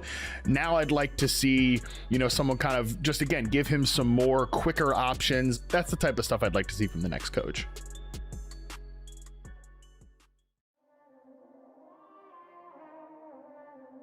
Tom Aspinall, Cyril Gahn, that needs to be resolved, right? Hamzat Shemaiah versus Sean Strickland. But I will accept Hamzat Shemaiah versus Fluffy Hernandez. If Fluffy beats Sean Strickland, I'll take either of those. Here's another one of my, but you accept these as secondary. 100%. Armin Sarukian versus UFC lightweight champion. We cannot just keep having Armin doing grappling matches and eating and all this stuff. I'm kind of okay with it. No, I'm not. I know you love it. You get the first pick in the underrated player draft. Who are you taking? Jalen Duren has never made an All-Star game. He's never made an All-NBA team. He's gotten so much better as a scorer this year. Jalen Duren is like a legit All-Star this year. And so because everybody talks about the Detroit situation like it's trash and Cade Cunningham, I'm going to say he's still a little bit underrated, and he's my number 1 pick. I polled 10 odds makers to get their Super Bowl 60 pick. Every time I see the Roman numerals, it throws me a little bit. 9 like the Seahawks to win. 1 likes the Patriots to win. From 1 odds makers, Seahawks are simply better at every position. That tweet comes from the dashingly good-looking, wildly intelligent Model S Ben Fawkes, who joins us right now. I mean, come on. That's the sort of... What an intro. I'm just saying. That's what we say about you every single day, I was going to say, can I stop the segment here? That's all we need. Look, Ben, I still feel bad. Ben and I were together yesterday on Inside Coverage. Ben got the short chair. I'm going to be honest. And I felt bad about that. And Ben again. We're a little higher now. And now Ben got the Nate Tice chair. That's the thing. He's so tall to balance it out. You don't realize how tall Nate is until you realize you're having a conversation with his nipples, and then you're like, man, Nate's a very tall man. Now you could look up. Or you could talk to his. Just chooses. I'm just like, my sight line is my sight line. Nate, move your nips. All right, so now that I've made everybody uncomfortable, what's the public betting on here, Ben? Let's get back to the Super Bowl. Yeah, so to that tweet, I've actually updated that, talked to a couple more odds makers, now up to 13 total, and we're up to 12 on the Seahawks. So there's still only 1 on the Patriots. In terms of bets, also talking to odds makers every day, it's been pretty much the same story. Public on the Seahawks is what we've seen. About 60% of bets, 65% of the money. We did see a big bet at BetMGM come in, $325,000 on the Patriots plus 4.5. And even despite that wager, they still have more money on the Seahawks. So the public is on the Seahawks. We kind of expect they probably will continue to be. But it is important to note a couple things. One, we're probably like 10 to 20% of the overall handle that we'll see for the Super Bowl. So much of money is coming in today, Friday, Saturday, and especially Sunday. And then the second is we have seen the line mostly at 4.5. There's a couple 5s in Vegas. If the line's going to move, I think it'll go up to 5. But we have seen it at a couple Vegas sportsbooks at 5, and it's kind of stayed there for a couple days, which generally means the sharps aren't taking that +5. And so we'll see if books put that 5 out there. I think, though, if it goes anywhere, it probably goes towards 5, 5.5, as opposed to down to 4.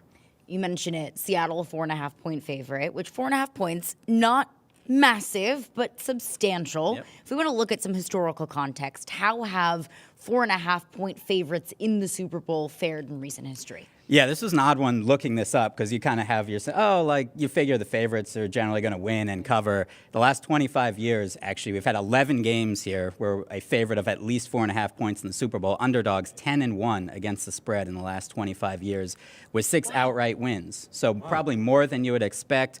The only game, I believe, in the last 15 years where the favorite won but didn't cover was that Rams beating the Bengals. I think it was a 4.5-point favorite for the Rams. The Bengals they covered. They lost by 3, but the Rams won the game. So that was the only one where the favorite won necessarily and didn't cover. So in general as well, was Super Bowl 60. We're talking about those Roman numerals. 59 previous Super Bowls. The spread basically hasn't mattered as much. It's 57-2. So basically, if you're picking the winner, they're probably going to cover. So just some other trends to think about as well. I mean, the joke is always, how's Vegas always get it right? Why does Vegas get the Super Bowl so weirdly off on that then? It's a very good question. Also a small-ish sample size, right? Only 50, 60 games. But yeah, it's interesting. And look, every game's different. I think it's a little interesting of a trend because you do have that 4.5 points, right? It's on a neutral field, no home field advantage, all that. But I can't explain that one. I only report the trends. I don't have to don't have to bet them, thankfully. Yeah, thank God. All right, so let's look at props then, because everybody's going to be, every house party watching every Super Bowl party is going to be looking at props. So what are some of the most popular player props out there right now? Yeah, so a lot of Seahawks, right? We talked about the public likes the Seahawks to win. Generally, you're probably going to bet on things for the Seahawks to happen, right? And so two kind of, contrarian things. People betting on Kenneth Walker over receiving yards, which is 20.5. That's the most bet prop. Over receiving yards, but under rushing yards. His rushing actually opened about 78.5.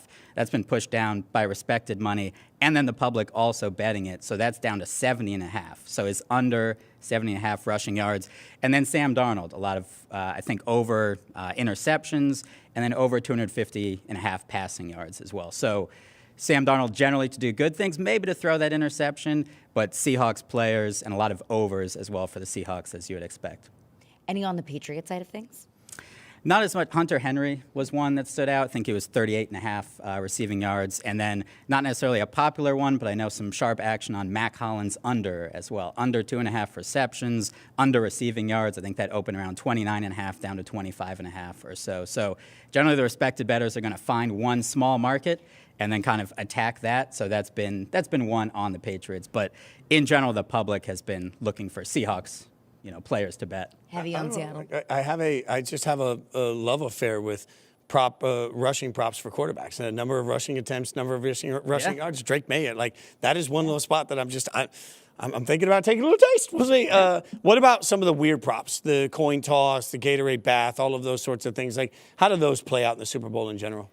Yeah, I mean, so there's so many you can bet on. The Super Bowl is almost like a portfolio, right? You want to kind of think of like how you think the game might go. You also don't want all of your props going the same direction, right? If you think the Seahawks are going to win and they're going to blow them out, you don't want only Seahawks props because if the Patriots win, it's a low-scoring game, you're going to be in trouble.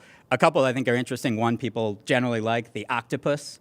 If a player scores a touchdown and then scores the subsequent 2-point conversion, so the yes is about 16-1, the no is minus 6,000, so generally doesn't happen. I think Jalen Hurts a couple years ago against the Chiefs was one that happened. Jersey number, the first player to score a touchdown, 11.5, so over-under, whether JSN, I believe, is 11, right? So that's the under. That's an interesting one. A lot of cross-sport, too. You're going to get like a Jalen Brunson versus a Seahawks, receiver, let's say. Total punts, 7.5. Basically anything to do with a kicker. First field goal, over 36.5 yards. Anything you can think of, basically, you'll be able to bet on. And those are a couple, though, that I'd say stand out. Do we have historical context for Gatorade color? I don't. That's not. Like That's not yellow one. or grape these days. I think orange or yellow was the favorite as I recently saw, but that I wouldn't say that's a market. Here we go, orange at plus 225. That's not a market I'm pounding the pavement too much Not on. the I best would say. investment here. Look, there's anything you can bet on the Super Bowl. Everyone should have some fun. That's a great one to bet on as well. I'm confused by that graphic being orange because every time I talk to players and ask them what their favorite flavor of Gatorade is, nobody says orange. Like I never get orange. I get red. Orange is good. Lemon lime. Yeah, like I'm an OG. Like I like the lemon lime, the greens. Just give me the green. Like I'm in on the just yellow, lime, or green, as they say there. But like when I ask players, what's your favorite? Like anytime they join us on behalf of Gatorade, I've never had anyone say orange. Yet there's orange at the highest odds. We don't give orange Gatorade enough love. Well, orange water. Gatorade is delicious. Could be water. 11-1. Oh, That's no fun though. If you're betting on water, that's like taking the under. Plus, it's not a good visual, right? You're dumping water, something clear on the coach. I mean, I don't know. If you gave me a choice, I could be like, hey, guys, let's go ahead and dunk me with water. That way I don't get... It's not a sticky. Okay, yeah, exactly. It beats the Duke's Mayo Bowl, but... Look, I'd rather lose the Mayo Bowl than get smothered in mayonnaise. You cannot tell me that they get that smell out of their nose. the over odds the for mayonnaise. I'm just kidding. I mean, that's amazing. What about the MVP odds? What do we see out there? Yeah, I mean, so Sam Darnold's the favorite, Drake May the second favorite, as you'd kind of expect. The Seahawks is interesting, though, because typically we've seen this, right? Generally, if you like a team to win, Seahawks are about minus 230 on the money line. You say, okay, take the quarterback, right? Darnold's plus 115, I believe, at BetMGM right now, because if the Seahawks win, you figure the quarterback will win the MVP. But the Seahawks do have a lot of paths to win, right? They have that defense. There could be some interceptions. You obviously have JSN. So I know JSN is plus 500. I actually looked up at BetMGM. He's plus 550 to score 2 touchdowns. So I would bet him, if you like him to win MVP, bet him plus 550. You get better odds for 2 touchdowns. There's a world in which Sam Darnold has 4 touchdowns, or 3, right? 2 go to JSN. Sam Darnold wins the MVP. So it's kind of all about your risk profile. Like, I think if you like the Seahawks to win, I'd probably just stick with that money line if you really think it's going to be hard to give it to someone other than Darnold. I think if it's a general, a Seahawks win that's fairly convincing, but you never know. Kenneth Walker, we just talked about the under rushing yards. Who knows? He could go off as well and win MVP too. So I'd probably just stick to that Seahawks money line and then bet that JSN alternate as opposed to him to win MVP. We just saw the MVP odds up there. Sam Darnold, Drake May, to be expected, 2 favorites to win MVP at the quarterback position. But outside of the quarterback position, we saw JSN, we saw Kenneth Walker, all on the Seahawks side of things. Again, it sounds like Seattle is the popular pick there in Vegas. But what about on the Patriot side of things outside of Drake May? Who might have some good value for MVP outside of the QB? Yeah, I mean, I think one that was interesting, talked about on, I believe, Inside Coverage last week, I think Travion Henderson. So he was 80-1, I believe. He didn't play a lot, right? I think he played 4 or 5 snaps in the AFC Championship game, but I think a lot of that is not a good pass protector, right? Broncos blitz a lot. Seahawks don't blitz as much, so presumably if he's on the field more, gets that rushing game going. He also is the home run hitter, right? So if he hits a 60-yard run, he'll probably also get more carries after that, but also potential to score a touchdown. And at 80-1, he has kind of the same odds as like Marcus Jones, Nick Emanwari. So some other defensive players you figure are longer shots. So I think that's one area to go. Did see you always have the interesting MVP bets, $1,000 on the kickers. So one at Jason Myers at 100-1, one on Patriots kicker at 300-1. Kickers never won MVP, so that's covering a lot of bases there. But I think, to me, Travion Henderson, of those players on the Patriots, would be the one. At 80-1, there's a path there for him. Special teams win championships, Ben. That's true. That's what they tell me. It's not that long ago that to place action on the Super Bowl, you had to go to Atlantic City or Vegas. Now, as we all know, you mentioned, you can just do it all on your phone. What impact does the Super Bowl specifically have on just the calendar year for betting? Yeah, I mean, this is the biggest sports betting event of the year. Now, I think worldwide, since we have the World Cup, right? The World Cup final will probably eclipse that. But yeah, I mean, the Super Bowl, there's estimates 1.71 billion, 1.76 billion at legal U.S. sports books, which is, again, 39 states now and 2 territories, I think D.C. plus Puerto Rico. So there's so many states.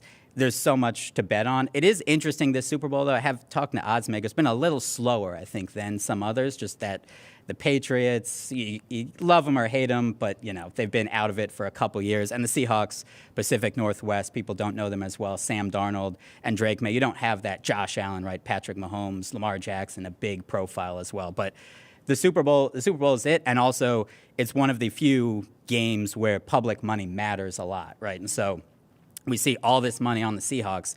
At a certain point, the books are going to have to move this line because they also have bosses, right? And casino bosses, they don't want to lose too much money. And so if everyone's betting the Seahawks at 4.5, they're going to have to put it to 5, see what the action is there, put it to 5.5 eventually. They just can't say, all right, we're okay to take all this Seahawks action. It's one of the few games or times of the year where that public money really comes into play. Because the perception is, $1.7 billion, right? That's a lot of money. How much of that is just, like, I keep envisioning what my life is going to be like on Sunday. I'm going to walk in and everybody's going to be saying, I got this, these are my 3 parlays. Yeah, I'll ride with you. And all of a sudden, like, how much of it is essentially pizza bets that are people just, they don't really know, but their buddy knows they're throwing some uneducated money out there and just having a good time, versus how much of that sort of 1.7 billion are sharps and people that are looking at this like, is the Super Bowl a real opportunity for sharps, or is it just a playground for casuals? Great question. I would say more a playground for casuals, just because you have one game, right? And so, Nevada Sportsbook, they've been tracking since 1991. They've lost twice in, I think, 35 Super Bowls? So they're 33-2.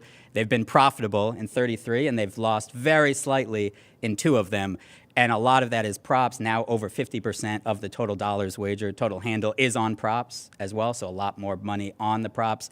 But for the sharps, they're going to bet generally the things not to happen, right? No safety at a big number. They're not going to make that much. No overtime. Whereas the public is going to be the opposite. You want to bet on things to happen. Game goes to overtime. The game to go over, right? Player props over. So generally, odds makers are rooting for a boring, low-scoring game with few touchdowns. And also, I think for the casual people with same-game parlays and everything, it's tougher to put that together because there's only one game, right? So you can do it, but it's like, all right, you have a lot smaller of a menu to choose from. You're also just figuring out all these different props. So sharps will attack it, but it's not as big as if it was, a 17-game slate. Now, there's just something about riding with your buddies on their parlays on the Super Bowl that hits different. All right, Ben, as always, we appreciate your expertise. Thanks for all your knowledge. You got. I'll make you give us a prediction later on in Inside Coverage. We don't get to do that now. Come on. I was going to get it, but we'll wait. Great to see you in person. Yeah, this Talk is awesome. through a screen far too much. Yeah, This is great. Great stuff. And be sure to check us out. Ben joins us all the time, so great insight from him. Ben, appreciate it. Enjoy the Super Bowl. Coming up, Ben's legacy cemented. He's one of the greats. What about the legacy for Sam Darnold? We'll figure that out. What would a Super Bowl actually mean for Darnold?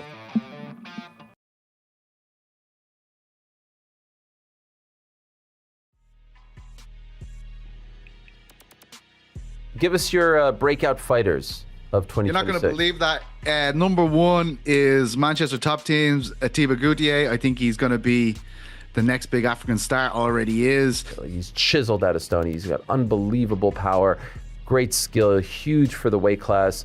Very, very impressive. And again, you speak to the guys over at Manchester Top Team, they could not be more excited about his potential. Usually I would dunk on a team that's 8-9 going to the playoffs. You don't deserve it. For Carolina, celebrate it. This was a big step forward season. However you got there, you wanted some hope. You wanted something to be happy about. You backed into it, fine. I don't care. The Panthers did have some quality wins this year. They did seem to be making progress. So for the Panthers, hey, step forward, good job, celebrate it. It's a really nice year for the Carolina Panthers to win this division, no matter how they did it. I don't know how anyone could expect Kalen DeBoer to get Alabama back to where Nick Saban had it, because he's not going to. I would suggest to you that had Nick Saban stuck around at Alabama, he wasn't getting Alabama back to where Nick Saban had it a decade prior. And that's Nick literal Saban. I don't think Kirby Smart's getting Georgia back to what Georgia was a few years ago. Dabo's not going to get Clemson back to what Clemson was. It's almost like the entire world has changed. Oh, let's get to another factory of sadness. The Atlanta Falcons, who fired Raheem Morris after 2 8-9 seasons. You got Bijan Robinson, you got Drake London. That was what Raheem Morris said when they asked him, why did you take this job? Yep. And you still got those guys. And you still got those two guys.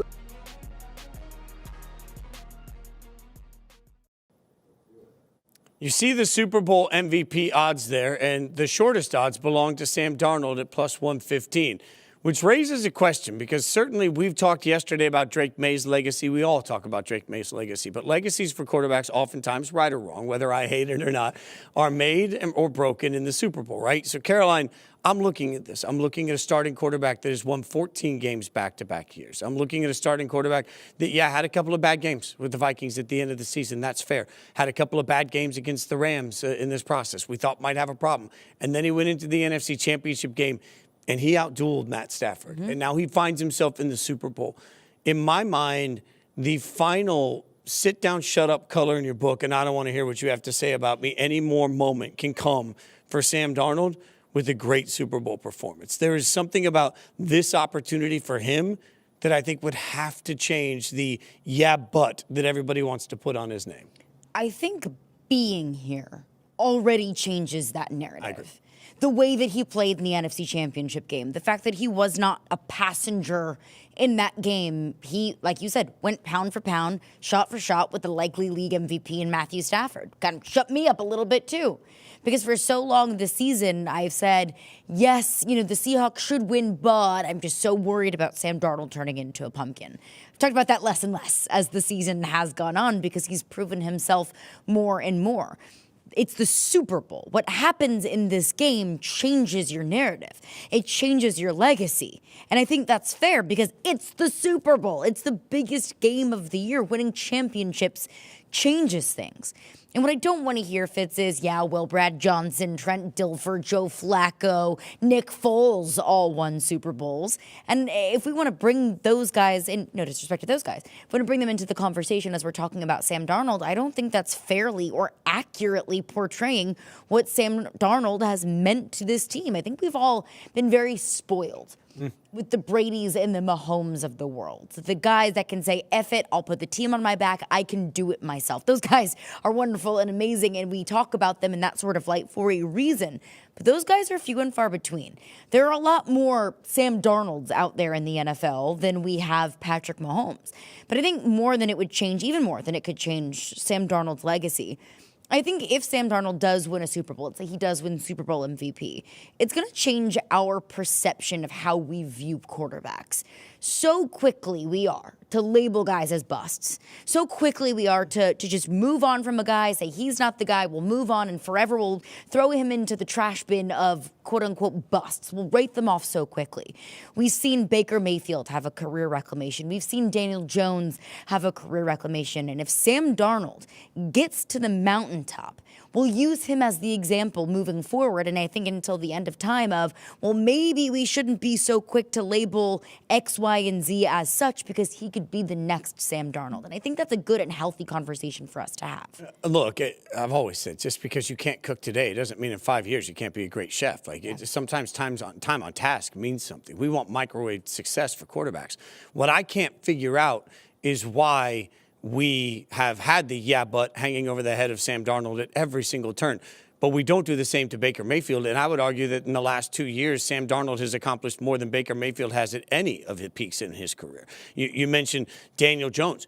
Boy, it was really easy for all of us to turn around and say, this is the Daniel Jones we thought we were going to see. But we don't want to do that to Sam Darnold for whatever reason. And I don't know if it's because it was so bad with the Jets. But at some point you look at it and say, hey, guess what? Sometimes it's the Jets. Like sometimes it's where you came from. And it feels like we've excused all of those moments for Baker, and we've just accepted that Baker is now one of the better starting quarterbacks in the NFL. I want us to do the same for Sam Darnold because I think his proof of concept, his time on task in the last 2 years has proven that he is the type of quarterback you can win a ton of games with. Is he Mahomes or Lamar or any of those guys? Is he at the top shelf, the top of the top of the top from talent?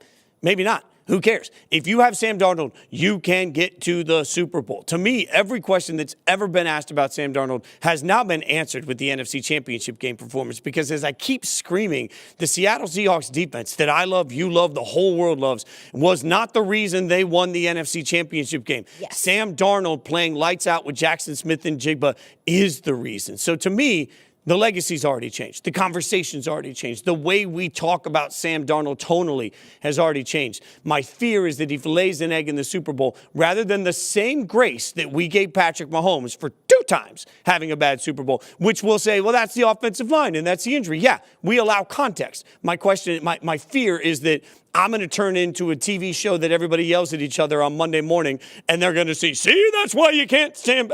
There's context to this. To me, the nuance has already been proven. Sam Darnold is already a top-tier quarterback in the NFL that you can go to a Super Bowl. No more questions asked. I want him to play his ass off, not because I care who wins or loses this game. I don't. I want him to play his ass off just to stop stupid conversations from happening on Monday.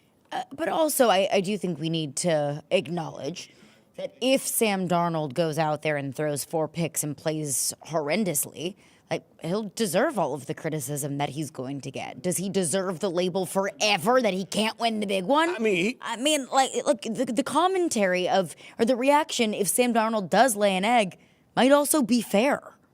To me, it depends on how all that goes down, because we bend over backwards to excuse quarterbacks that have a bad moment. Again, I'll go back to Mahomes. And this sounds like I'm a Mahomes hater. I think Mahomes is the greatest quarterback I've ever seen in my lifetime, including Tom Brady. I know it's a hot take. I don't care. Whoa. I think we'll unpack that one later. Yeah, we can get to that whenever. When Mahomes wins his 8th Super Bowl, we can all unpack that. I don't care. I love the way Patrick Mahomes plays football. When he had no offensive line help against Tampa Bay, he got run that whole time. He was battling injuries, didn't have enough help, all of these things. I get it. But he didn't play very well in that game, right? When we look back at the Super Bowl last year, best quarterback lost to best team because the Eagles absolutely badgered him throughout the course.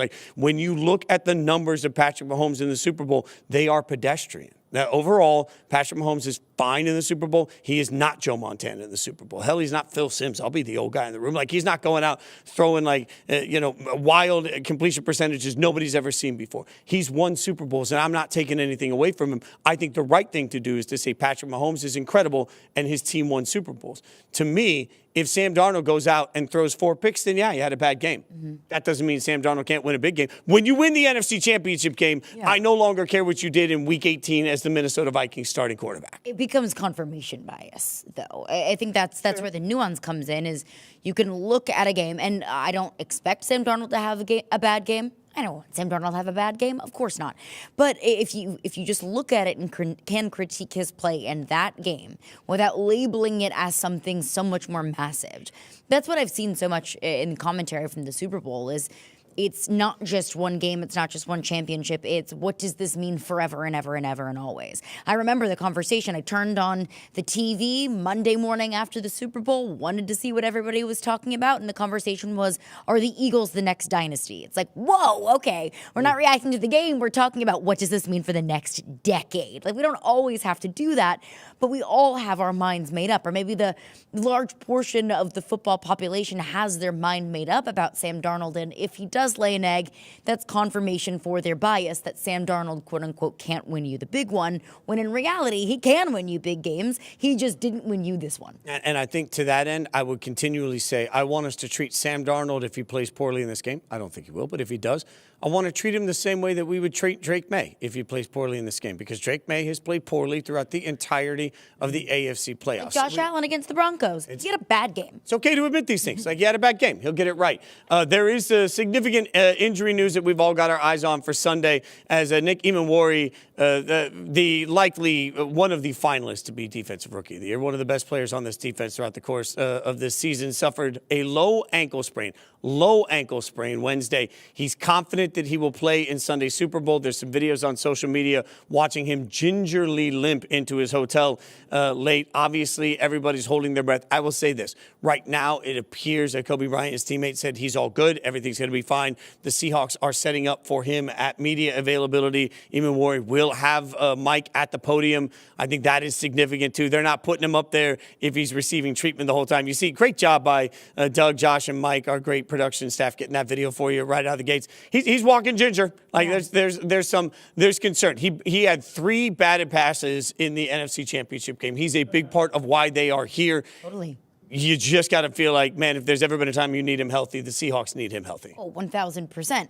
And I don't have, just based off of the video, based off of reporting, I don't have concern or doubt, at least right now where things stand at 10:52 on Thursday, Pacific time, that Nick Emenwari will not play in this game. I'm not concerned about that. The concern is how effective can he be? Because that's just the nature of the position, the speed, the burst. That's what makes him so great at his position.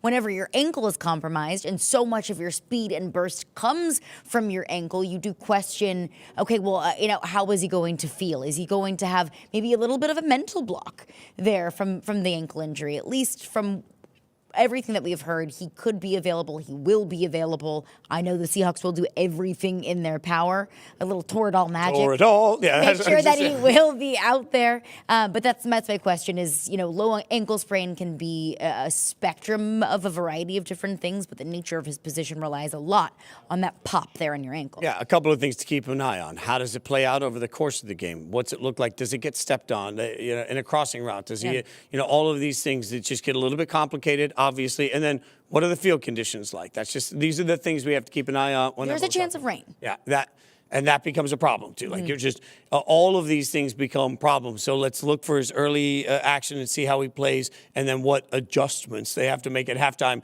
to get his pain management under control, said gingerly. That's not the only injury news we have in sports, though.